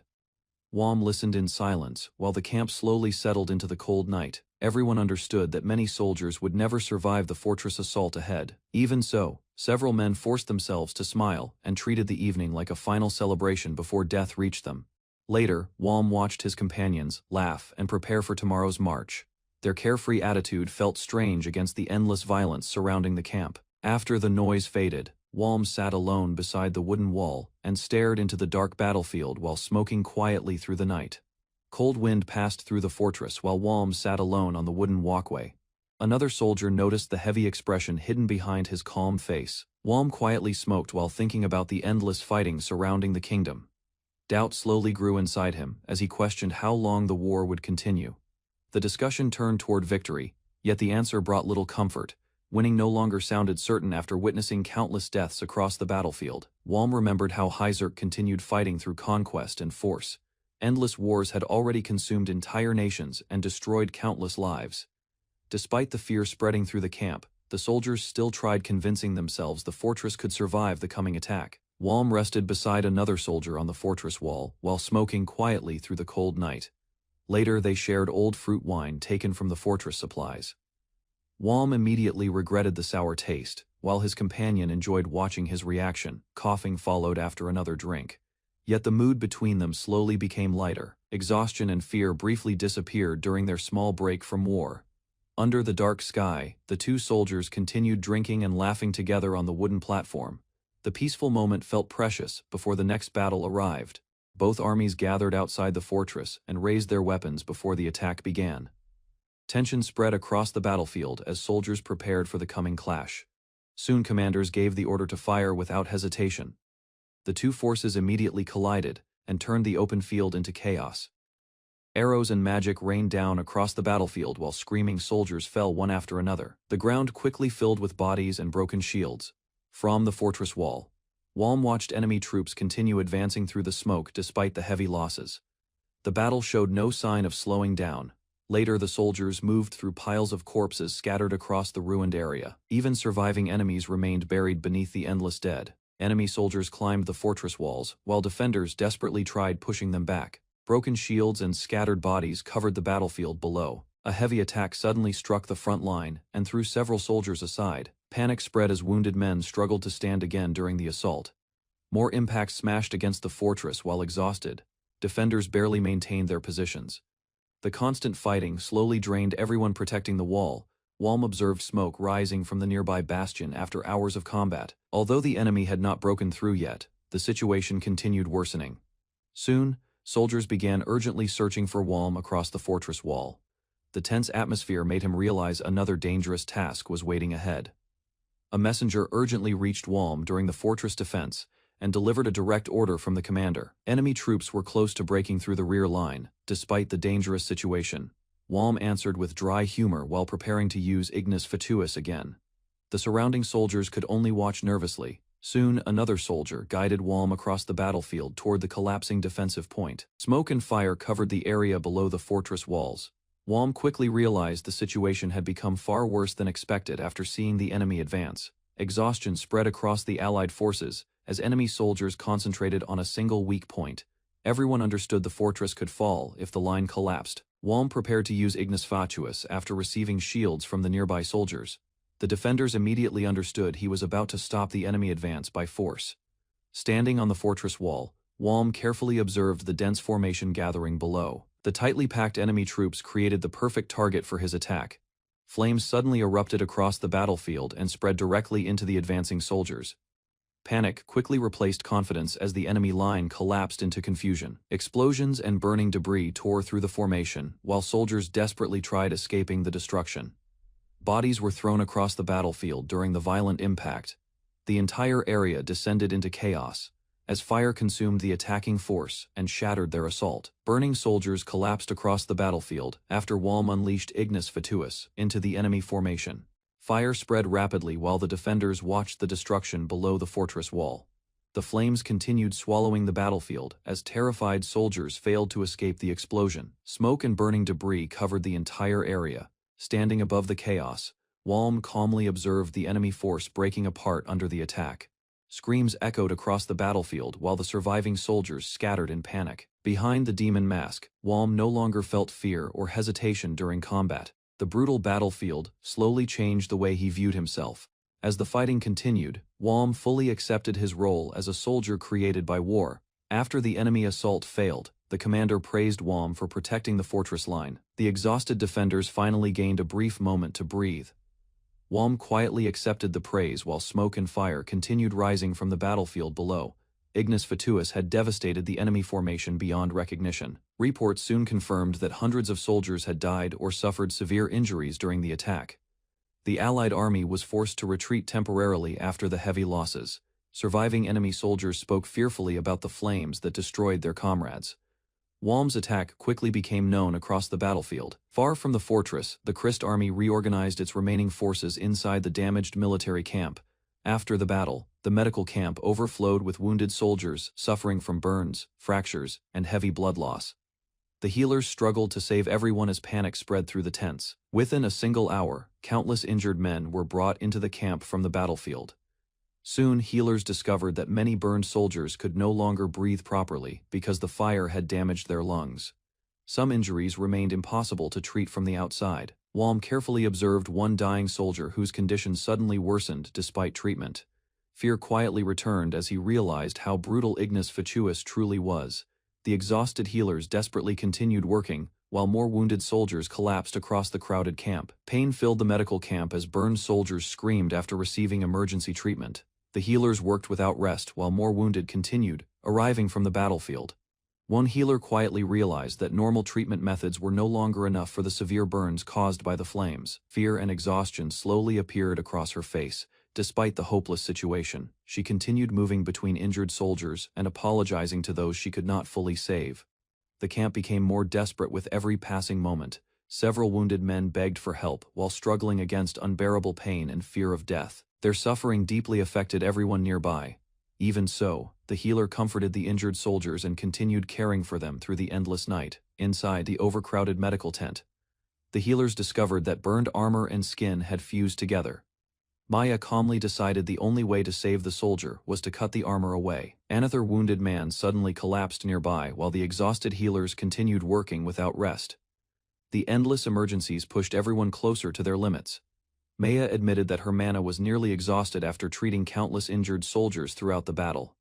Even so, she refused to stop helping the wounded. Gathering her remaining strength, Maya forced herself to continue the treatment, despite the pain and exhaustion. The battlefield had already hardened her resolve.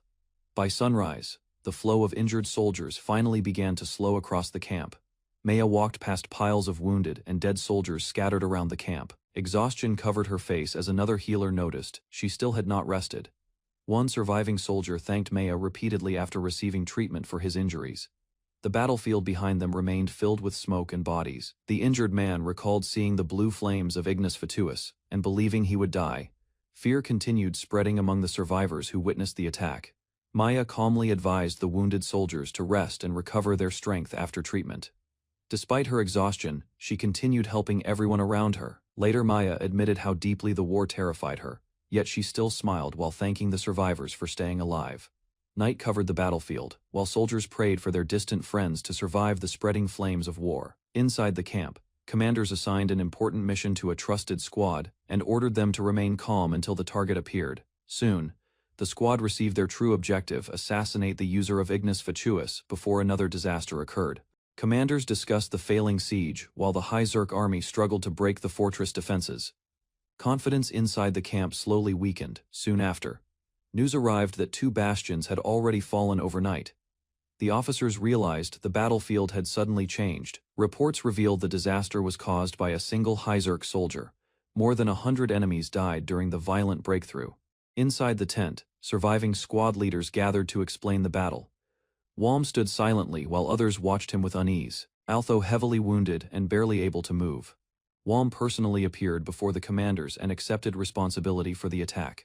Walm lowered his head before the commanders and admitted his reckless decision during the operation. After receiving orders, the soldiers charged the embankment while enemy forces closed in from the front lines. Meanwhile, rumors spread across the battlefield about the appearance of the feared Ignis Fatuus user.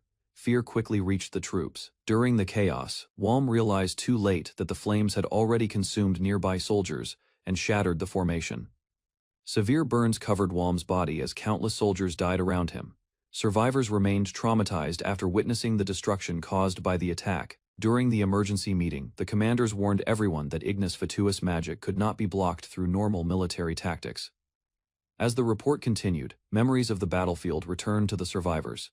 Burned bodies covered the ruined land while the mysterious attack left fear among the remaining troops. Inside the command tent, officers discussed whether overwhelming force or elite knights should confront the enemy responsible for destroying the bastion.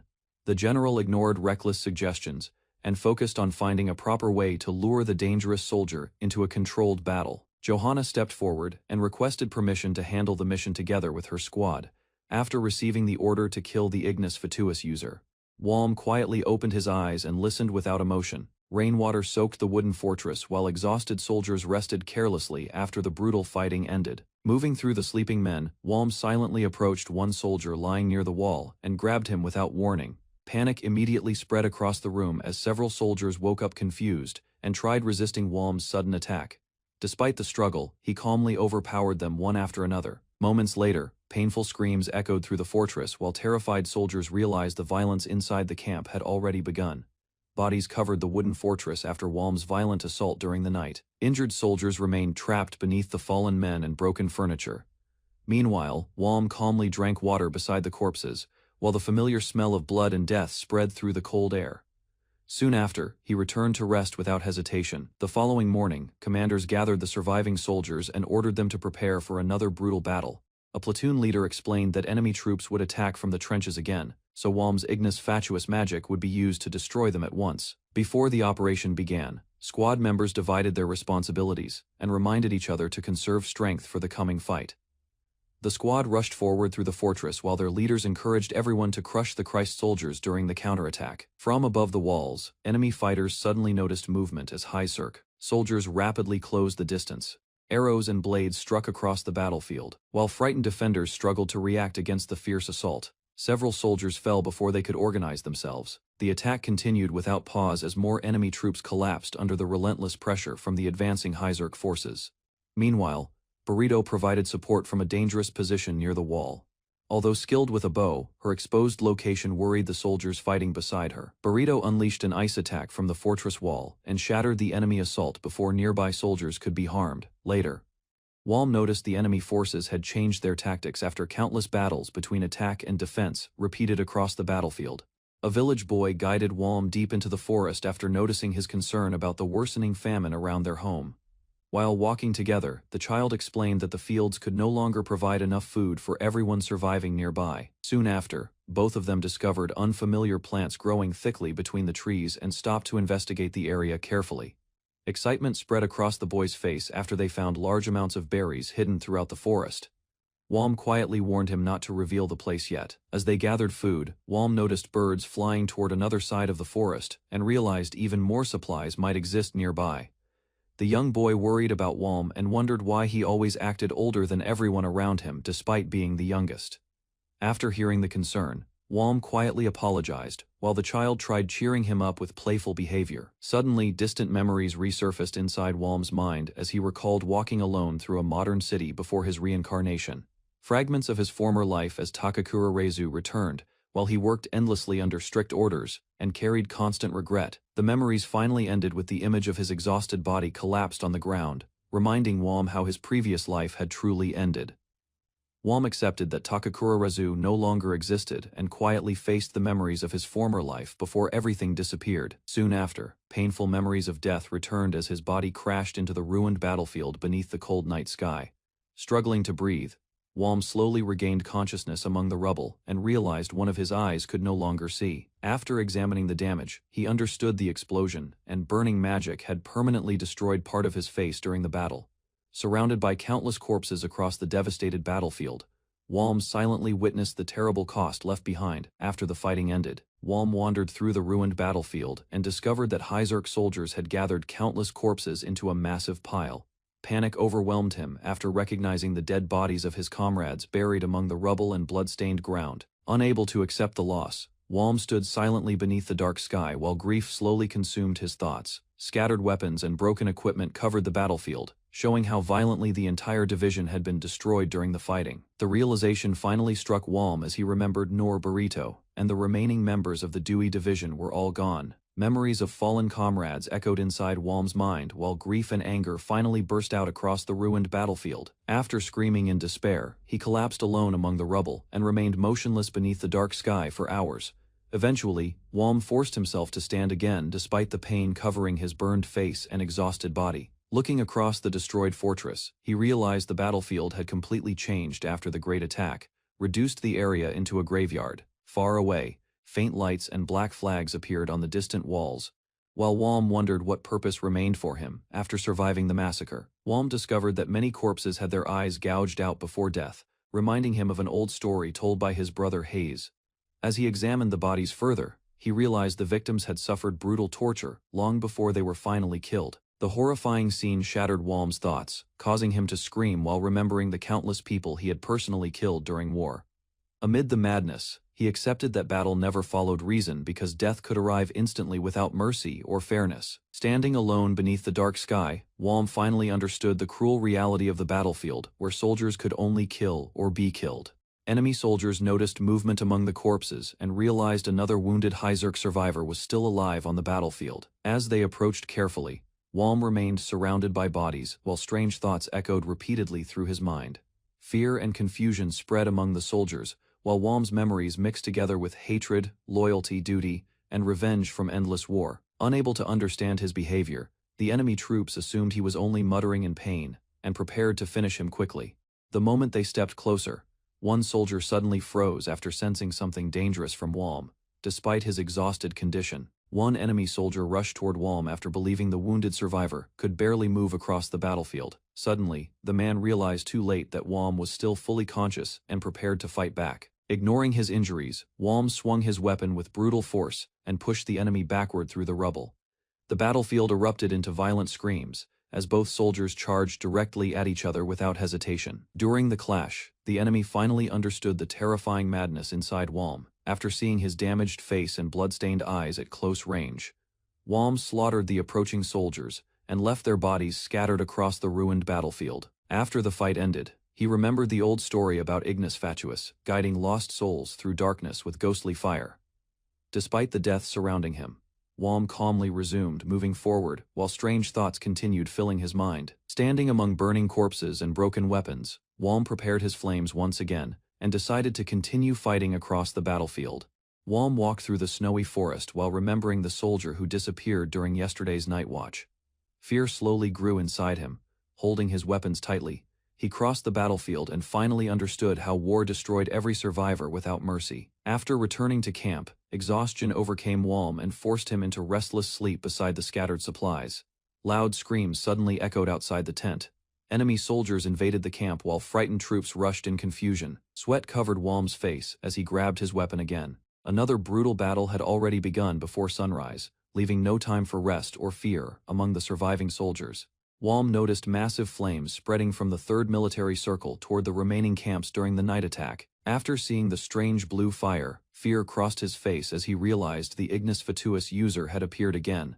Standing before the burning battlefield, Walm understood the enemy he killed earlier somehow survived through an unnatural power. Without wasting another moment, he rushed across the camp with Makoto. After hearing Iane and Johan were in danger, Far from the battlefield, a woman calmly announced a full offensive against the exhausted Hyzerk forces planned for tomorrow morning. Leaders of the allied nations argued over who would lead the attack after the three heroes defeated the Liguria battalion. Nearby, Rita listened quietly while concern slowly appeared across her face during the tense military discussion. An elderly servant brought warm tea to Rita, but her attention remained fixed on the uneasy atmosphere surrounding the camp. Suddenly, strange noises echoed throughout the command tent, causing confusion and panic among the gathered officers and soldiers. Several commanders suspected enemy spies or magic attacks, while Rita carefully observed the situation and waited for further information before acting. Reports of an undead attack spread through the camp as soldiers realized the enemy came from the destroyed Third Circle. A messenger informed the commanders that only one enemy appeared, but it was the same target they failed to eliminate earlier. Rita immediately recognized the dangerous fire user and understood the camp faced a serious threat once again. Chaos erupted inside the command area as guards rushed forward, while Rita carefully watched the approaching enemy movement. Moments later, violent flames exploded through the camp entrance, killing nearby soldiers and throwing the entire gathering into panic. A massive explosion covered the battlefield with fire, while the remaining soldiers struggled to survive the sudden destruction. After the flames weakened, only a few survivors remained standing among the burned tents and fallen bodies inside the camp. Without warning, Walm rushed forward and launched a violent attack against the enemy forces near the command area. Rita carefully observed the battlefield, while realizing Walm continued fighting despite his damaged body and limited equipment. Moments later, she stepped onto the burning ground and prepared herself to confront Walm directly before more soldiers died. Walm released his enhanced power while dark flames covered his damaged body, causing Rita to immediately sense the danger before her. Without slowing down, he rushed forward and delivered a powerful strike aimed directly at Rita during the fierce battle. Even with broken fingers and severe injuries, Walm continued attacking relentlessly, while Rita struggled to block his overwhelming strength. Both fighters exchanged violent blows across the burning battlefield as shattered debris scattered around their intense clash. A sudden impact exploded between them and destroyed the ground beneath Rita, forcing her backward, while Walm remained standing among the flames. Rita realized Walm was not an undead monster but a living soldier driven by revenge after losing his comrades. Understanding his dangerous state, she decided continuing the battle would only create more destruction across the battlefield. Ignoring her warning, Walm attacked again with fierce speed while both fighters exchanged heavy blows in midair. Despite his severe injuries and exhausted body, Walm refused to fall and continued fighting against Rita without hesitation. Their clash spread across the burning battlefield as Walm launched another violent assault while Rita struggled to stop his relentless attacks before more soldiers were killed during the chaos. Inside the damaged tent, Rita struggled to understand how countless soldiers disappeared within moments during the brutal battle. From a distance, she silently watched Walm continue fighting while only a few survivors remained alive inside the burning camp. Fear slowly reached Rita as she realized the battlefield had completely fallen beyond anyone's control. Before the guards could react, Walm suddenly appeared before Rita, while exhausted soldiers desperately rushed toward them. Standing over the ruined ground, Walm stared directly at Rita and regretted failing to eliminate her during their earlier encounter. Knowing the war had only grown more disastrous since that night for both sides, Rita remained frozen, after watching Walm leave the destroyed battlefield while fear and confusion filled her mind. Far from the camp, Walm's damaged face revealed how deeply the brutal war had changed him into something terrifying. As soldiers continued fighting nearby, Rita questioned whether helping her country had only created more suffering for everyone involved. Remembering their past actions, she slowly realized Walm's hatred and violence were born from the tragedy both sides caused. After using Ignis Fatuus once more, Walm disappeared from the battlefield, leaving the surviving soldiers to search through the burning ruins, while Rita silently watched the aftermath of the massacre. After the battle ended, the surviving officers helped the wounded while discussing Walm's connection to Edinburgh and the destroyed camp. Looking across the ruins, the remaining soldiers realized only a handful of people survived the chaos caused during the attack. Rita admitted they had completely underestimated Walm, whose strength and brutality surpassed even the legendary three heroes.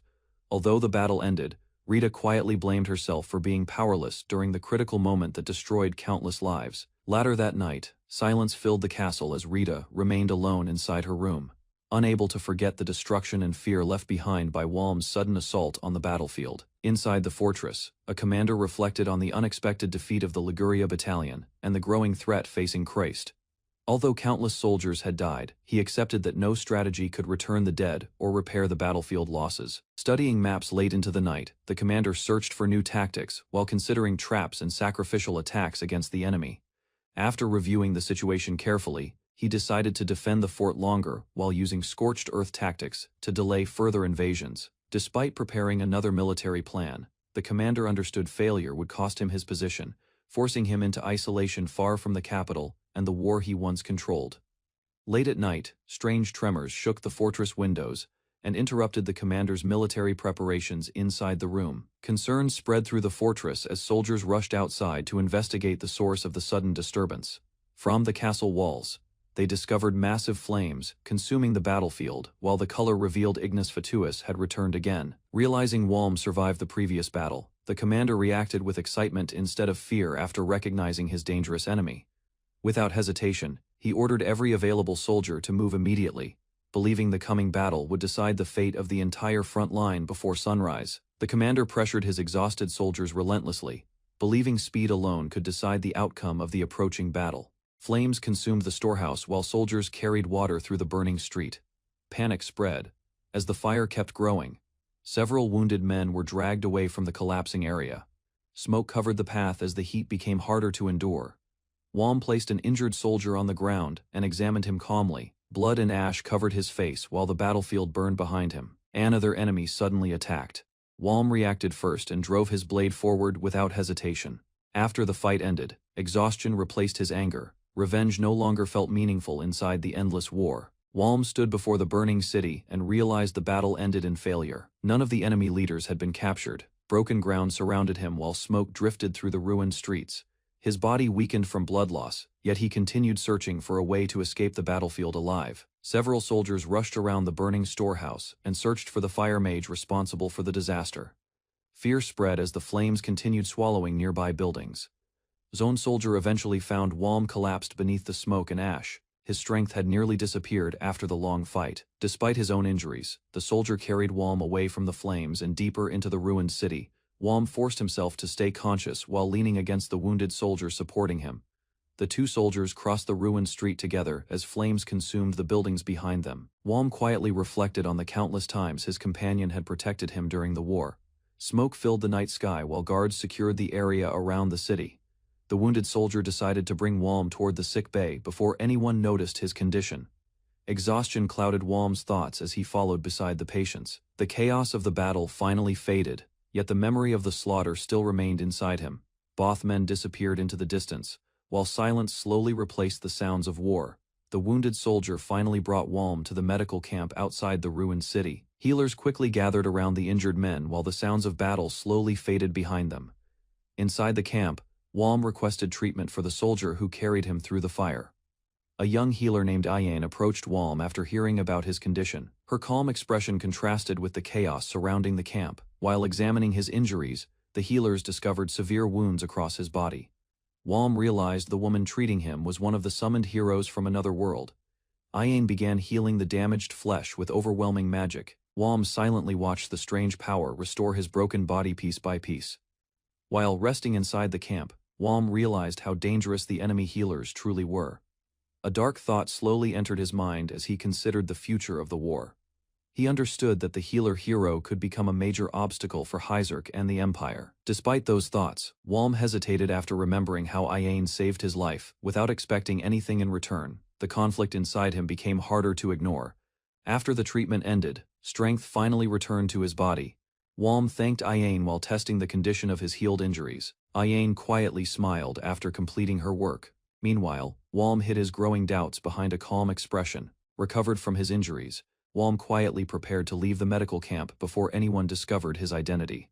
Several high-ranking figures suddenly entered from the opposite side of the camp. Among them stood Isekai'd, the healer capable of recognizing him immediately. Fear and frustration crossed Walm's mind once he realized the escape route was no longer safe.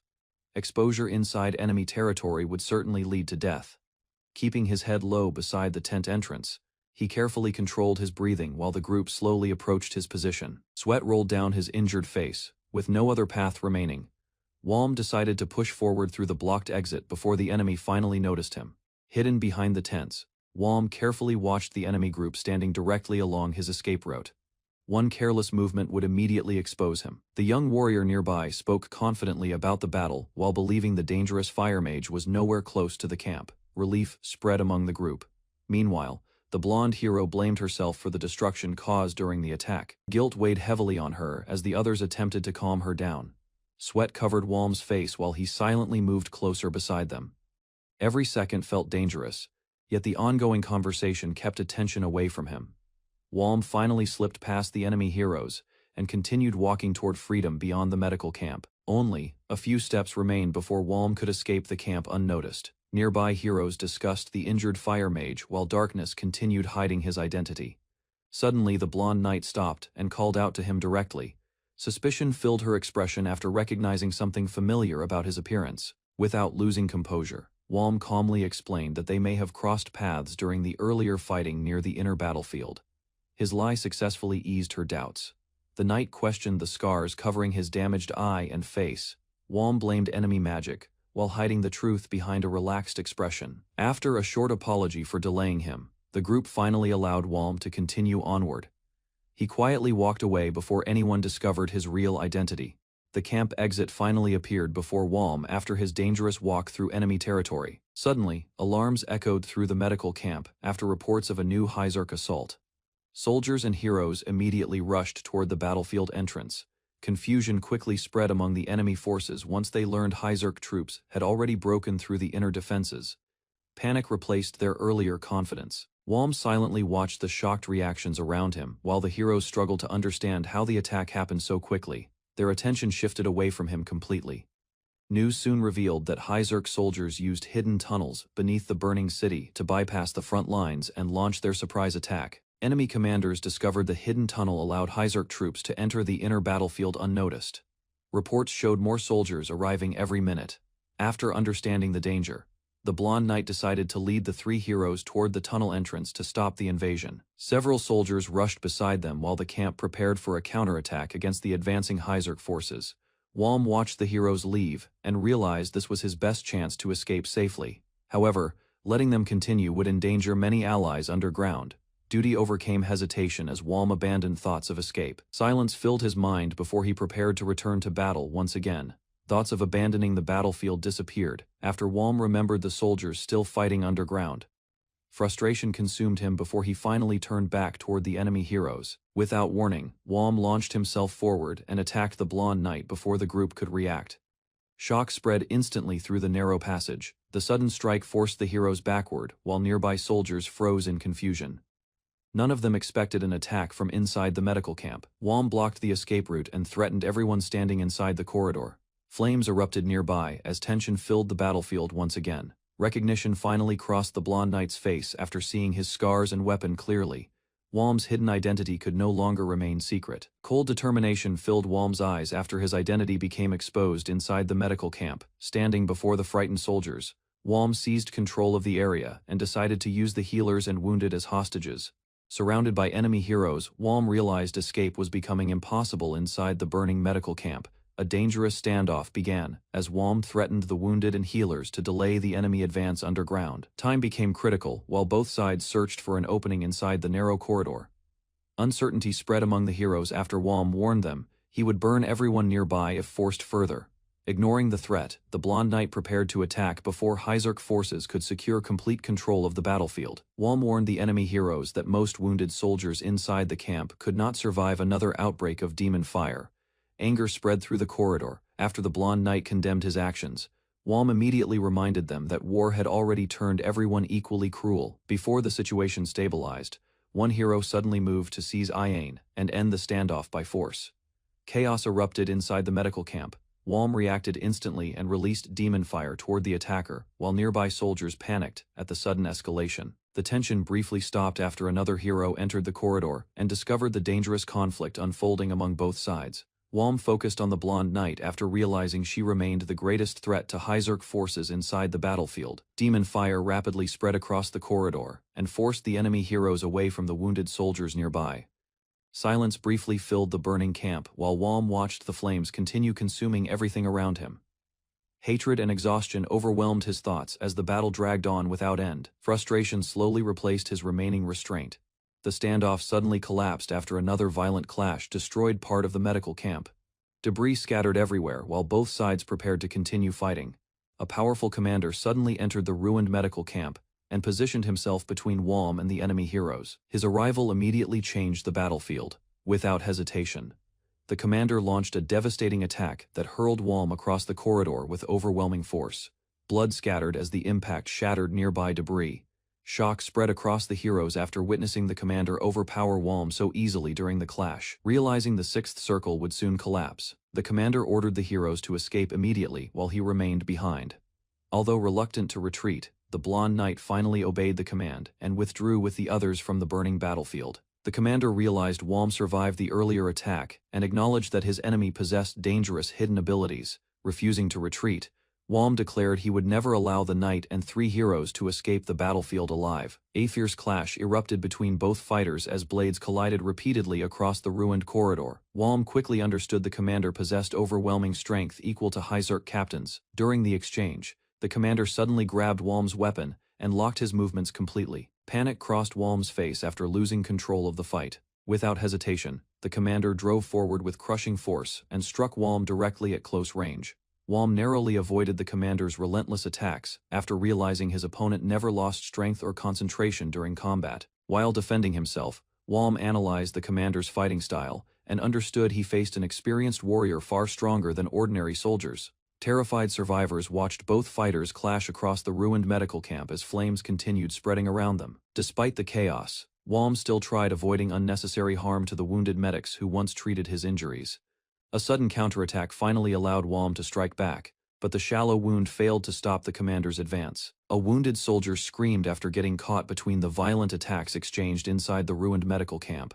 Blood splattered across the corridor while nearby survivors panicked in fear. Watching the injured collapse around him, Wom realized the battle had already dragged innocent people into the conflict. Flames and debris continued spreading through the crowded shelter. Meanwhile, the commander calmly maintained control of the battlefield and kept his weapon aimed directly at Wom. His expression never changed despite the surrounding chaos. Without hesitation, the commander declared eliminating the fire mage more important than protecting the wounded soldiers nearby. Fear spread among the remaining survivors. After hearing those words, silence consumed the camp as the commander prepared another deadly strike against Wom and warned everyone else to stay quiet.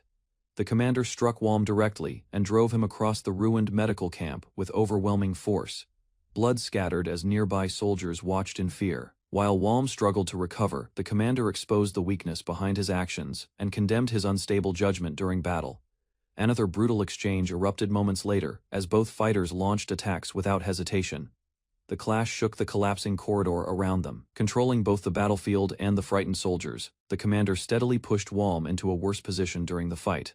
Despite his injuries, Wom continued resisting while the commander condemned his sympathy toward enemy lives during war. The commander struck Wom again and tore through his body with another devastating slash. During the brutal confrontation, blood sprayed across the battlefield as Wom staggered backward, yet the commander calmly advanced without slowing his attack. During the clash, the commander questioned why Wom avoided using Ignis Fatuus while continuing to pressure him relentlessly.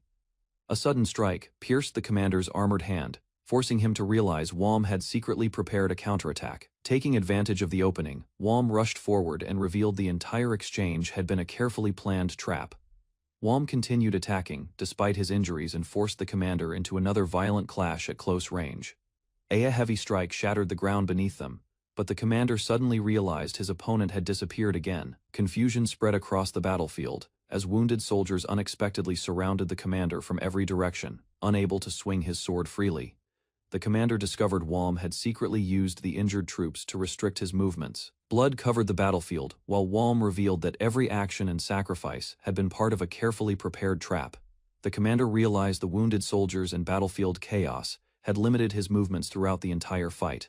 Wom pressed forward despite severe injuries and exposed how the commander had slowly adapted to those deadly conditions. A sudden attack interrupted the clash as Wom continued targeting the commander before he could recover control.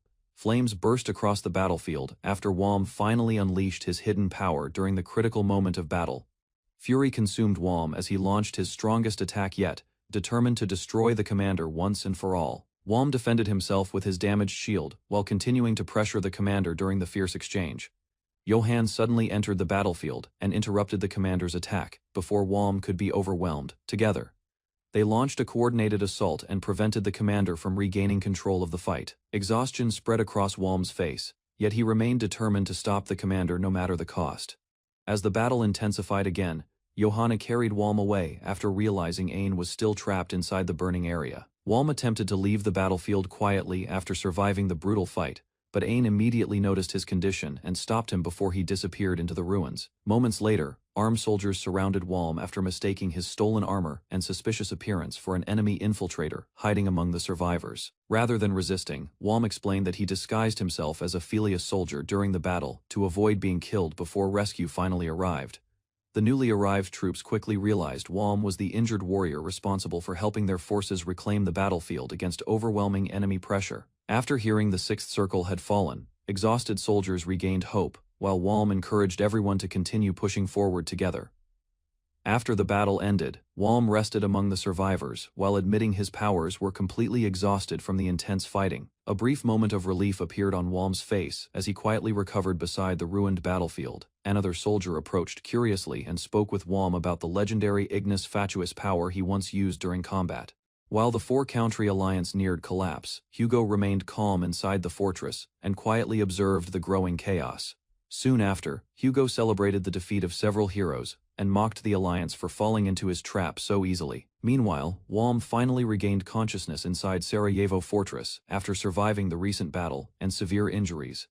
A soldier informed him that both armies had suffered major losses and retreated back to their previous positions after fierce fighting. Following the report, Wom calmly accepted the outcome and realized the Hyzerk forces had narrowly secured victory despite the devastation surrounding them. Following the hard-fought victory, Wom quietly reflected on the battlefield and admitted to himself that he never truly wanted to die despite his exhaustion. Inside the silent fortress room, loneliness slowly consumed him after realizing he had become the only survivor from his unit. While recovering from his injuries, Wom received orders to meet Gerald immediately after regaining consciousness. The soldiers around him continued preparing reports and handling the aftermath of the conflict. Outside the fortress walls, military operations resumed as commanders organized future plans and assessed the heavy damage caused by the war. Elsewhere in the castle, Gerald observed wounded soldiers and civilians, gaining deeper respect for ordinary people, forced to survive endless suffering and violence. Gerald viewed useless prisoners as burdens during wartime, and believed survival depended entirely on practical decisions and ruthless efficiency. Inside the fortress, Ayen received orders to assist wounded soldiers so she could prove her value and remain useful to the army. Meanwhile, Gerald pressured her further by reminding her that prisoners still waited for treatment while the conflict remained unresolved. After struggling with fear and hesitation, Ayen finally accepted the responsibility and decided to help the injured despite her doubts. Later, Gerald admitted that war stripped away humanity from everyone involved, leaving people to survive through necessary actions, rather than morality. Inside the fortress, a noble praised Wom for his achievements during the recent conflict and expressed gratitude for his survival. Despite the recognition, Wom believed his actions were exaggerated and quietly remembered the soldiers from his battalion who died during the battle. Gerald explained that Wom could have escaped alone but instead chose to continue fighting beside the army until the end. Because of his actions and contributions, Wom unexpectedly received a promotion to knight status within the Hyzerk forces. Although the title carried little official authority, the promotion granted Wom respect and recognition throughout the kingdom after the devastating war. Gerald informed Wom that stories about his achievements had already spread across the kingdom, turning him into a symbol of victory after the war. While receiving his new equipment, Wom accepted the honor quietly and prepared himself for future battles as a knight. Gerald then presented him with a rare magic pouch capable of carrying heavy supplies, despite its small appearance. After thanking Gerald for the gifts, Wom learned that his broken sword would also be replaced with something greater. Finally, Gerald revealed the ceremonial sword of the Hyzerk Empire, a weapon granted only to knights who distinguished themselves during war. Wom carefully examined the imperial sword and quietly admired the reward he received, after surviving the recent war soon after. Gerald assigned Wom his first mission and placed him directly under his personal command inside the fortress. The task involved protecting one of the summoned heroes of Christ, a woman named Ayen Sugimoto. When they finally met, Walm introduced himself while explaining that he would serve as both her guard and observer. Meanwhile, the others promised to ensure Ayane's safety, though Walm remained uneasy after noticing how calmly she reacted to everything surrounding her. Ayane listened carefully as the soldiers explained the rules inside the fortress, and ordered her to obey military commands during emergencies. Afterward, the healers tested her abilities and confirmed that her powers could rapidly restore serious injuries suffered during battle. Seeing the wounded recover completely within a single day, Walm became increasingly aware of how valuable Ayane's healing abilities were to the army. Meanwhile, Moritz introduced himself and explained that he worked alongside the soldiers, despite having little actual combat experience on the battlefield. During their discussion, Moritz proudly revealed his poison resistance skill, leaving Walm surprised by the unusual abilities possessed by ordinary military personnel. Inside the fortress hospital, wounded soldiers continued surviving thanks to Ayane's restoration magic and constant medical treatment. Walm observed the healing process and realized her powers were more frightening than ordinary offensive magic used during war. Meanwhile, Maya supported Ayane by handling medical knowledge and patient care, allowing the treatments to proceed without complications. 1 week later, the atmosphere inside the fortress changed completely, as recovering soldiers welcomed Ayane and Maya with excitement and gratitude. After witnessing the improvements around the hospital, Walm quietly noticed how hope had slowly returned to people who recently stood near death. Walm quietly watched Ayane and the others working together inside the fortress hospital, while the wounded continued arriving from the battlefield. Soon after, another injured soldier was brought inside for treatment, after suffering severe injuries during construction work on the ramparts. Ayane healed the man within minutes, astonishing everyone nearby and further strengthening her reputation among the recovering soldiers. Despite the successful treatment, Walm noticed the injured man kept clenching his fist instead of relaxing like the other patients. Hidden inside the soldier's hand was a sharp nail, revealing he endured the pain intentionally, while forcing himself to remain conscious throughout the healing process. Without warning, a recently healed patient suddenly activated a skill and lunged toward Ayane inside the treatment room. Before anyone could react, the attacker grabbed Ayane and attempted to strike her at close range during the confusion. Walm immediately intervened and slammed the man away from Ayane, stopping the assault before it became fatal. At the same moment, Moritz realized the attacker had used poisoned darts and shouted a warning to everyone nearby. Several darts flew toward Walm, but the Imperial sword blocked the projectiles and protected him from the sudden ambush inside the fortress. Gerald explained that the Imperial sword could amplify magical power and unleash stronger attacks during combat against dangerous enemies. Following the attack inside the fortress, Walm immediately drew the new blade and prepared himself to confront the assassin directly. Using overwhelming speed, Walm struck the attacker down before he could harm Ayane again, then ordered the soldiers to restrain him immediately. Soon after, the army discovered the man carried a fire-based poison hidden inside his mouth and had taken his own life. Later, Moritz reminded Ayane that healing soldiers also returned them to future battles, making even medics part of the cruelty of war. After the assassination attempt, Walm suspended the hospital treatments and ordered Ayane and Maya to follow him for safety. Later, the group gathered inside a secure room where Maya encouraged Ayane to rest and finally eat a proper meal. During dinner, they discussed differences between their cultures while Walm quietly listened to their casual conversation. Meanwhile, Walm demonstrated the magic pouch and shared stored food with the others inside the small room. As the meal continued, Ayane slowly relaxed and smiled after tasting the simple food, bringing a rare moment of peace inside the fortress. Walm reminded Ayane that despite their kindness, she and Maya were still prisoners living under military control inside the fortress. Soon after, reports confirmed that the recent assassination attempt had failed, leaving the enemy's plans incomplete once again. Meanwhile, commanders gathered to discuss the worsening war situation and admitted the army would eventually lose if nothing changed. During the meeting, one officer proposed burning the outer territories of Myr to stop the Hyzerk forces advancing through the region. Although the plan would sacrifice countless civilians and unleash surviving monsters toward nearby settlements, the commanders considered it a necessary decision for victory. During the alliance meeting, the kingdoms voted on the military plan, while tensions rose between supporters and opposing nations.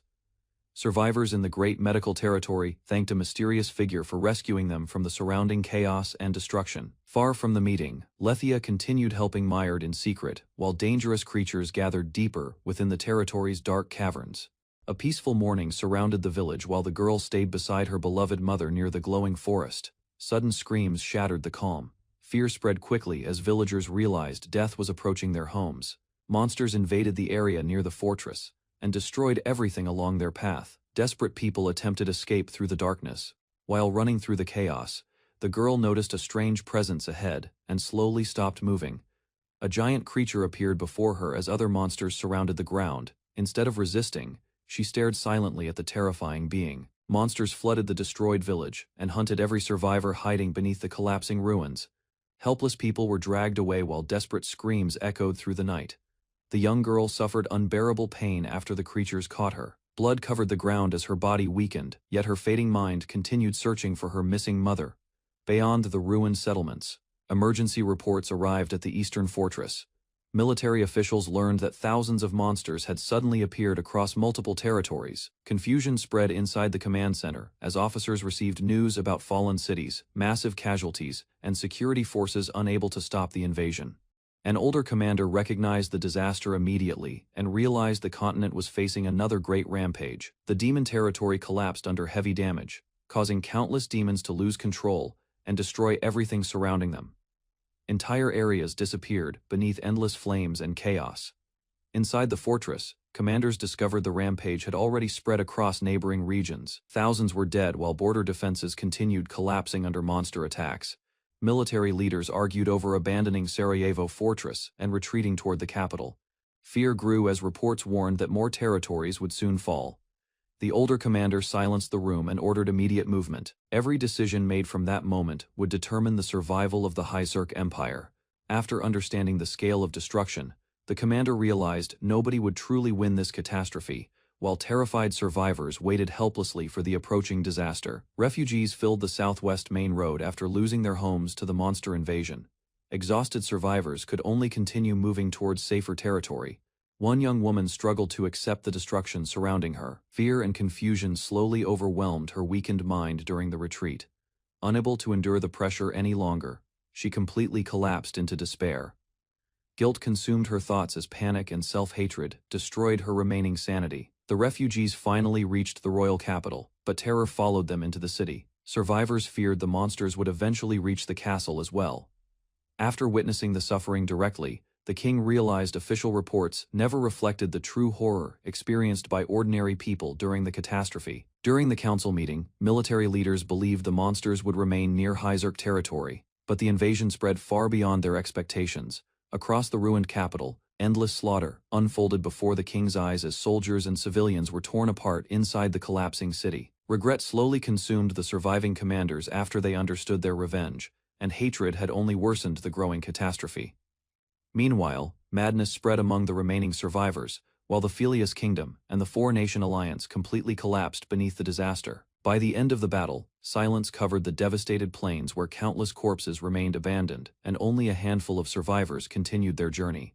Near the battlefield, soldiers discovered countless corpses, while confusion spread through the exhausted group. Walm explained that the Four-Nation Alliance had triggered the disaster after attacking a demon territory, causing widespread destruction and chaos.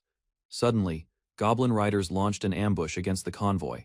Without hesitation, Walm and his companions prepared themselves for another desperate battle.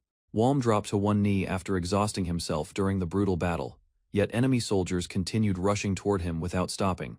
Realizing the vanguard would overwhelm his position, he activated Ignis Fatuus and unleashed flames across the battlefield. The burning attack tore through the charging soldiers, leaving bodies collapsing while fire spread across the ground, despite the destruction. Several determined fighters forced their way through the flames and closed the distance with Walm. He reacted instantly and struck the approaching enemies before they could surround him, cutting through the remaining attackers during the chaotic clash, while the battlefield continued burning around them. Walm suddenly noticed a wolf-like enemy rushing toward him from a blind angle, while chaos spread across the battlefield. Without wasting time, he activated Ignis Fatuus and released flames directly into the creature's path to stop its charge. The explosion burned through nearby enemies as Walm forced himself forward, determined to finish the fight despite his exhaustion. Although heavily wounded, the beast still attempted to escape, but Walm intercepted it and struck the creature down with his blade. After the wolf collapsed onto the battlefield, Walm realized something unusual had happened, because the creature had appeared alone without the goblin partner normally fighting beside it. Walm faced two goblins rushing from above. Their blades descended quickly, but he stayed calm beneath the attack. Steel flashed across the narrow path as he twisted aside. One goblin lost balance while another failed to land a clean strike. A sudden counterattack crushed the nearest enemy into the ground. Wom realized the goblins fought with unusual discipline despite their small numbers. After the battle, he approached Ignis Fatuus and prepared his report while the soldiers regrouped nearby. News soon arrived that a refugee escort squad ahead had been completely destroyed, leaving the road in chaos. Wom discussed the strange goblin attack with Ignis and concluded the creatures likely belonged to the same horde, threatening the refugees. Soon afterward, the soldiers searched a damaged house for hidden enemies and possible survivors. Several people inside immediately recognized Wom and expressed visible relief after seeing him alive. A shaken prisoner revealed that the attackers had already been dealt with.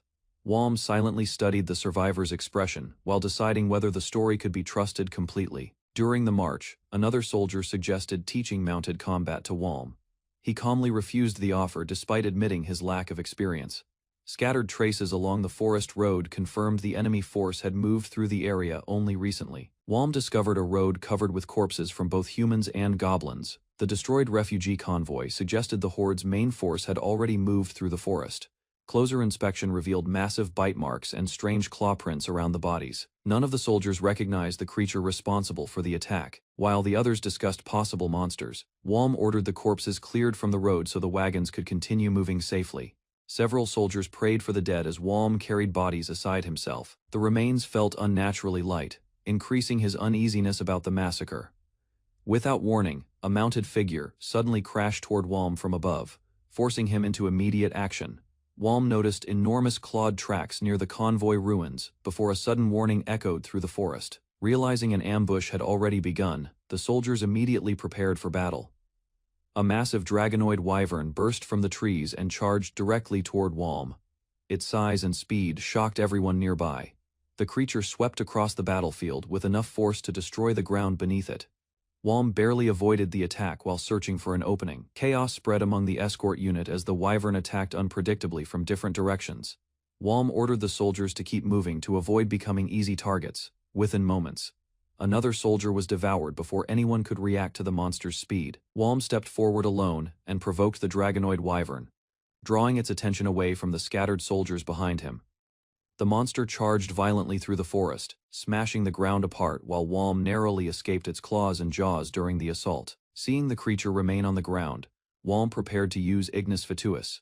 However, releasing full power risked killing nearby allies caught within the attack range. Its thick scales weakened the effectiveness of his weapon, forcing Wom to activate body overdrive and engage the wyvern at close distance, despite the danger. His spear struck the creature directly, but the hardened scales absorbed much of the impact and left his arm nearly useless. The wyvern suddenly caught Wom and dragged him directly toward its enormous jaws. Death came within reach as its teeth closed around him.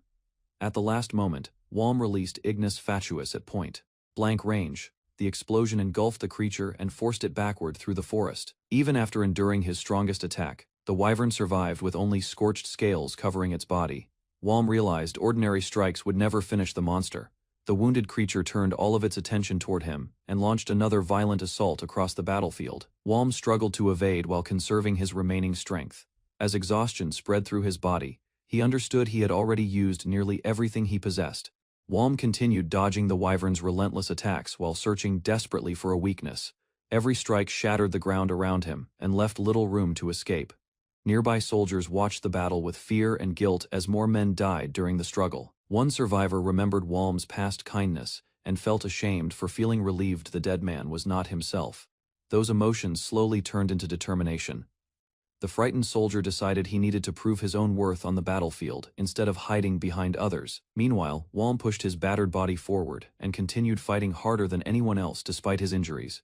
Driven by desperation, the soldier finally charged toward the monster to support Wom in battle.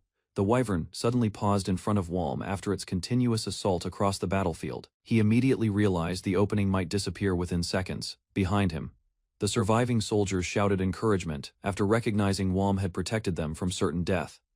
Their support pushed him forward despite his exhaustion. One soldier noticed the monster had stopped moving and desperately called for Wom to attack before it recovered. The battlefield shook as the wyvern struggled violently. Memories of past combat lessons surfaced in Wom's mind while he focused magic through his weapon to strengthen the next strike. Using the brief opportunity, Walm drove his attack directly into the wyvern and finally forced the massive creature backward. Walm gripped his weapon tightly and continued pressing the wounded wyvern without giving it time to recover from the previous attack. The monster tried escaping into the air again, but Walm chased it relentlessly while enduring the violent movements of its body and wings. Memories of past failures resurfaced in his mind during the struggle. Those regrets pushed him to finish the battle no matter the cost. Using all his remaining strength, Walm finally drove his blade through a weak point beneath the wyvern's hardened scales. The strike pierced deeper than any earlier attack. Blood covered his face as he watched the wound spread across the creature's body and realized the battle had finally turned in his favor. Walm forced his burning weapon deeper into the wyvern's wounded body and refused to release his grip despite the spreading flames and blood. The soldiers realized the monster could not be allowed to escape alive, even injured and exhausted. Walm continued attacking while others watched the desperate struggle. A final strike pierced through the creature as Walm poured the last of his strength into the attack. The wyvern finally collapsed under the accumulated damage. After the battle, one of the rescued prisoners quietly observed the destroyed battlefield and the soldiers surrounding the corpse of the monster. She slowly recognized the group as the same brutal fighters connected to the massacre and kidnapping that had ruined her life earlier. The prisoners watched the soldiers carry Walm away, while questioning whether the fighting was truly over. One prisoner suddenly noticed movement nearby and realized Walm's condition was far worse than expected after defeating the wyvern. His burned body and damaged armor shocked everyone around him. The soldiers explained that Walm refused to release the monster until it finally died from the flames. Several men struggled to understand how he continued fighting despite suffering injuries severe enough to kill an ordinary soldier. Although still prisoners, the women chose to help treat Walm immediately after witnessing the battle and the condition he returned in. Inside the wagon, the prisoners treated Walm's shattered ribs, damaged organs, and severe burns while struggling to keep him conscious. One healer calmly prepared to treat his injuries despite knowing the process would cause intense pain. She had handled critical wounds before and understood what needed to be done. As treatment continued, memories returned to Walm about a destroyed camp, dead comrades, and the unbearable pain he survived in the past. Weak and exhausted, he admitted regret over the people he had killed during the war, including innocent students caught in the conflict around him. Hearing his confession changed the healer's view of him and made her realize Walm still carried guilt and humanity beneath the violence. During treatment, dark blood continued flowing from Walm's body, revealing how heavily the battle against the wyvern had damaged him internally. The healer quietly realized his condition would greatly complicate recovery. Deep down, she had already expected his injuries to be this severe. As days passed, Walm slowly regained enough strength to speak with the prisoners and discuss supplies, food, and daily matters around the camp. One prisoner remained suspicious of his kindness and warned the others to stay cautious, despite the protection he provided during the battle. However, the healer rejected that suspicion after witnessing Walm nearly sacrifice his own life to save them all. While recovering from his injuries, Walm reflected on the burden of war and the constant killing that surrounded his life as a soldier. During treatment, the others urged Walm to remain calm and focus on healing instead of dwelling on guilt and painful memories from battle. As the convoy resumed traveling, one soldier finally understood the reason Walm continued risking himself for others, despite the brutal conditions of war. Eventually, the group arrived near Castle Pandurg, an old fortress standing along the former Miard border after their exhausting journey. Refugees slowly entered Dandurg Castle as workers carried supplies through the massive gate under heavy guard. From the balcony, Walm observed the crowded courtyard, where civilians gathered while food was distributed to the hungry survivors. As he walked through the wooden hallway, more refugees continued arriving from villages destroyed during the recent attacks. Inside the fortress, soldiers discussed reports about enormous groups of monsters advancing after devastating the Miyabi region and nearby settlements. Guards remained stationed near the entrance, while Walm passed quietly through the corridor, watching anxious refugees search for safety within the castle walls, as fear slowly spread among both civilians and soldiers. Walm arrived at the fortress meeting hall and formally reported his mission to the officers guarding the castle. Brigadier Sigismund questioned him about the burning wyvern incident and the battle near Sarajevo fortress during the recent campaign. After hearing Walm's explanation, the brigadier suddenly burst into loud laughter while the surrounding soldiers watched in confusion. Rumors quickly spread through the room as officers reacted to the unusual story about Walm clinging to the rampaging wyvern during battle. Once the discussion calmed, Sigismund asked about Gerald Berger's situation, while Walm answered carefully and maintained his composure before the gathered officers. Sigismund explained the army's critical situation and ordered Walm's squad to guard the healing mages near the front lines. Although exhausted from previous battles, Walm accepted the assignment while quietly gathering his thoughts before speaking further. He warned the brigadier that the castle contained far too many refugees, something he had never witnessed during earlier campaigns. After hearing the concern, Sigismund admitted many civilians refused to abandon their homeland, despite the approaching danger outside the fortress. Standing alone beside the crowded courtyard, Walm reflected on the growing refugee population and realized the hidden military weakness developing inside the castle walls. Walm considered the growing number of refugees inside the castle and feared the fortress would fall into chaos if monsters arrived. While walking alone through the dark corridor, he began suspecting the refugees were intentionally gathered to attract the enemy forces. Inside the crowded shelter, exhausted healers struggled to care for injured civilians, while supplies continued running dangerously low. After checking the situation, Walm learned even basic necessities such as herbs, medicine, and clean water were nearly exhausted throughout the castle. To reduce the burden on the healers, Walm used his abilities to prepare hot water himself, while the overcrowded fortress slowly sank deeper into exhaustion and fear. While helping the healers, Walm revealed his water attribute ability and quietly recalled memories from his former life. The exhausted healer noticed his pale condition and warned him not to overuse mana, despite his attempts to continue working.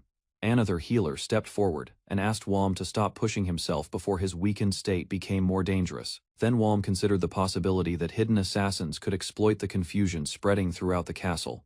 As the water continued boiling for the injured refugees, nearby soldiers expressed surprise at Walm's unusual attribute, while preparations inside the fortress carried on. While speaking with the soldiers, Walm explained that he had collected extra supplies before leaving Sarajevo Fortress during the evacuation. After opening his magic bag, he revealed preserved food that had originally been discarded during the retreat from the fortress. The moment the roasted orc head appeared on the table, Walm froze as unpleasant battlefield memories returned to his mind. Several soldiers stared at the strange meal in confusion, while Walm struggled to decide what should be done with it. Remembering the harsh conditions on previous battlefields, Walm admitted he had eaten monster meat before, causing the nearby soldiers to react with shock and disbelief.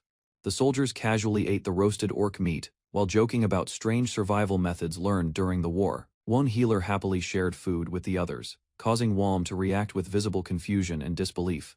As the group discussed childhood memories and forest training, Walm quietly remembered people from his former world and fell silent. Moments later, a soldier handed him the orc's tongue and nose, claiming those parts were especially delicious among troops.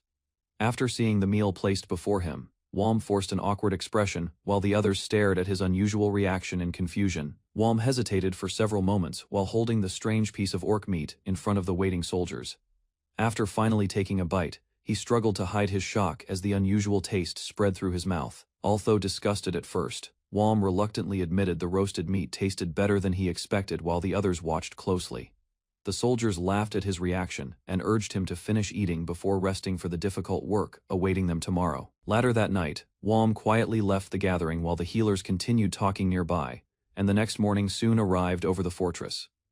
Refugees continued pouring into Dandurg Castle, while Walm received updates about the unstable situation outside the fortress walls. As he walked through the crowded camp, Walm noticed smoke rising from the field kitchens feeding the growing number of civilians.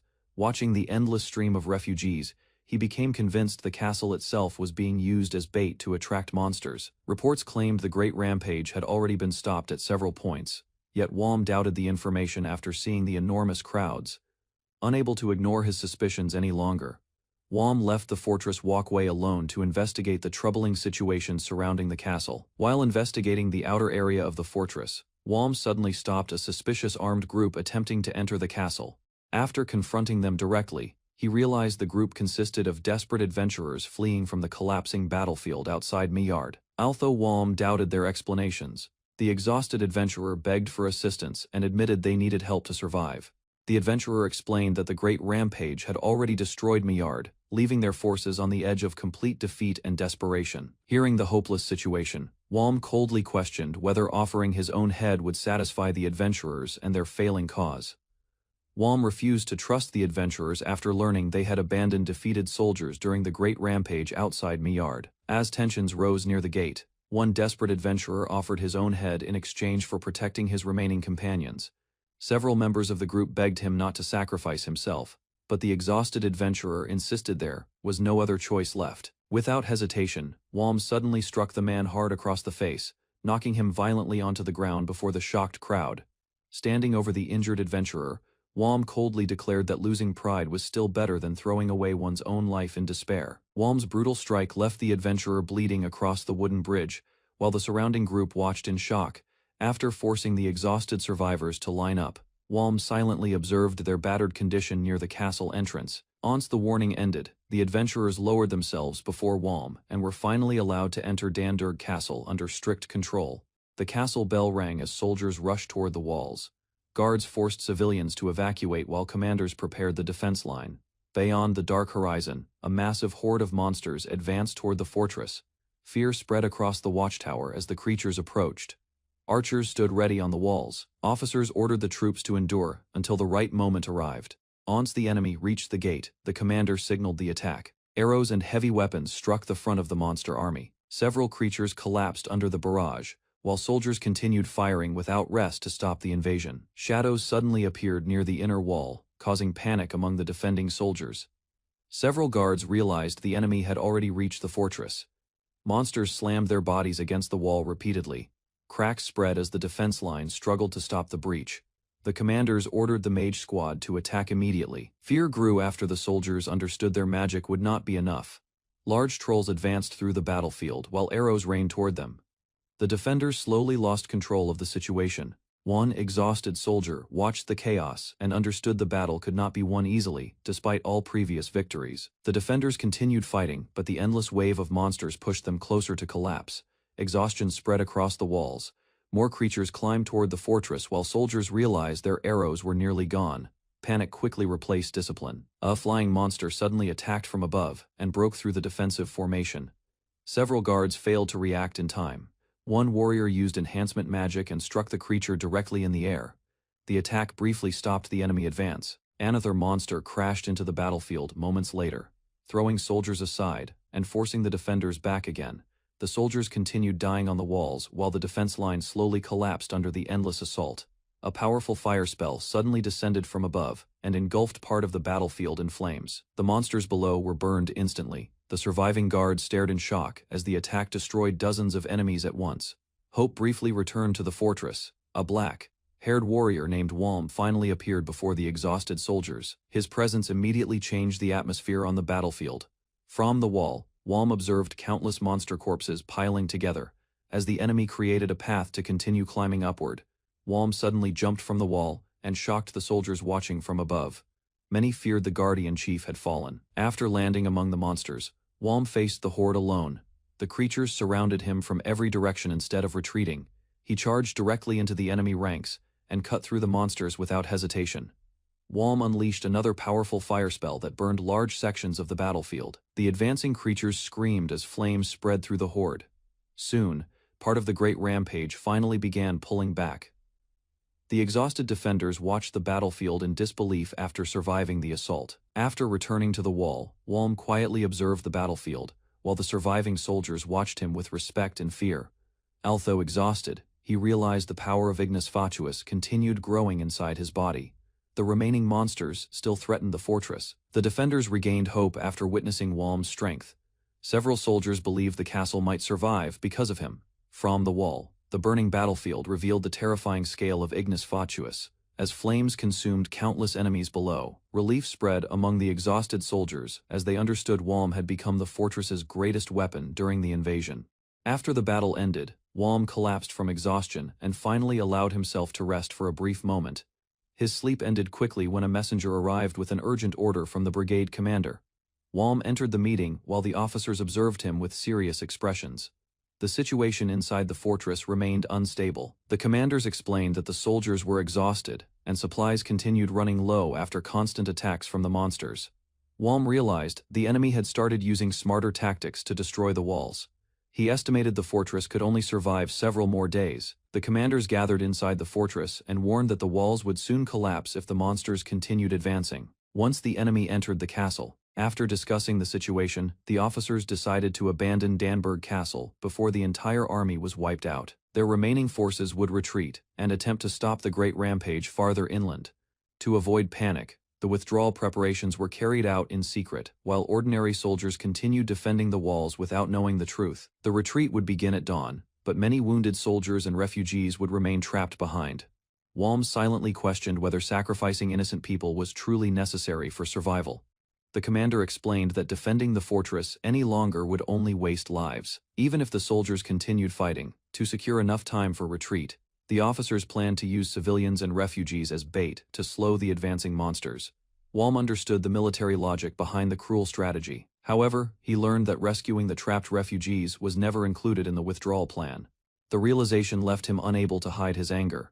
The commander reminded Walm that the decision was already final and ordered him to obey without resistance. As the meeting ended, Walm silently questioned the morality of sacrificing countless innocent people for survival. Before the meeting ended, the commander ordered Walm to protect the communication routes during the retreat. Despite his frustration, Walm accepted the command and concealed his anger behind a calm expression. The decision continued weighing heavily on his mind. Later that night, the refugee district revealed exhausted civilians resting in silence, while fear and hunger spread across the camp. Walm quietly observed the hopeless atmosphere surrounding them. By the following morning, most of those people would be abandoned. Once the army began withdrawing from the fortress, that reality made Walm question the retreat plan even more. Among the refugees, an injured man carrying a child suddenly drew Walm's attention as they struggled to move forward. While walking through the fortress, Walm noticed unusual excitement spreading among the soldiers.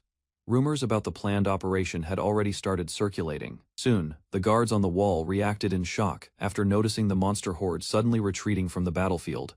Excitement quickly spread across the fortress as many soldiers believed they had finally survived the great rampage.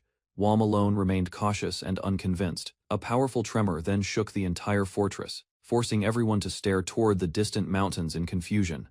Moments later, the soldiers realized the burning mountain was actually a gigantic creature moving toward Danburg Castle. Fear immediately replaced their brief sense of victory. A massive dragon emerged from the mountains and approached Danburg Castle. The soldiers realized the true leader of the great rampage had appeared. Panic immediately spread across the fortress as commanders struggled to decide whether retreat was still possible against such a creature. Walm silently stared at the approaching dragon, while fear and pressure overwhelmed the battlefield once again. Walm sensed an overwhelming magical force from the approaching dragon and immediately ordered the soldiers to escape from the castle walls. As panic spread through the fortress, the dragon opened its mouth and prepared a devastating breath attack toward Danburg Castle. Moments later, a massive blast erupted across the battlefield and consumed everything in its path. The ground shook from the impact. The dragon's attack struck the fortress walls directly and destroyed large sections of the castle within seconds. Flames and debris spread throughout the fortress while soldiers and refugees desperately tried escaping the collapsing defenses. The dragon's attack tore through the fortress walls and left massive destruction across Danburg Castle. Large sections of the defenses collapsed instantly. Dust and debris covered the battlefield while surviving soldiers struggled to understand the scale of the damage surrounding them. Walm emerged from the ruins and quickly searched for the remaining command center inside the destroyed fortress. After reaching higher ground, he discovered the command post had somehow survived the attack despite the devastation nearby. Another violent impact suddenly struck the fortress again, forcing the remaining soldiers to prepare for a second disaster. After destroying part of the fortress, the gigantic creature continued moving toward the imperial capital. Walm realized the disaster was far from over. Standing among the ruins, he struggled to understand why endless destruction continued following every battle he survived. Suddenly, Walm remembered several people still trapped inside the fortress, and immediately rushed through the collapsing streets to search for them. While running through the rubble, he passed injured survivors desperately calling for help beneath the destroyed buildings. Relief finally reached Walm after discovering the medical clinic had survived the dragon's attack, with many civilians still alive inside. Walm entered the damaged clinic and found injured civilians crowded inside the ruined building. The smell of death filled the entire room as survivors waited in fear. Desperation grew inside him while he searched through the wounded crowd, hoping the people he cared about had survived the dragon's attack. Relief finally appeared when Iane stepped forward, unharmed, and confirmed she was still alive after the destruction. Without wasting time, Walm ordered the remaining soldiers and civilians to begin evacuating before another attack reached the fortress. Although the escape route seemed nearly impossible, Walm decided to lead the survivors himself while the monsters prepared to attack again.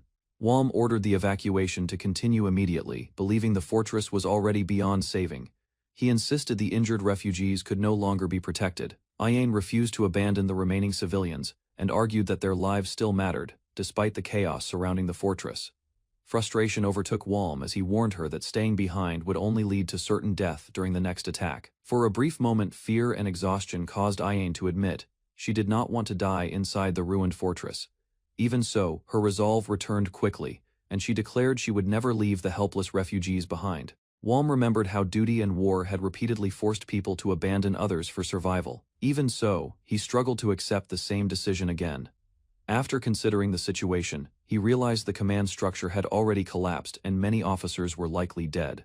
A complete retreat seemed like the only logical choice. Surviving soldiers and refugees gathered around Walm, waiting for someone to lead them through the chaos inside the ruined fortress. The remaining troops admitted the brigade had been destroyed, and the chain of command no longer existed.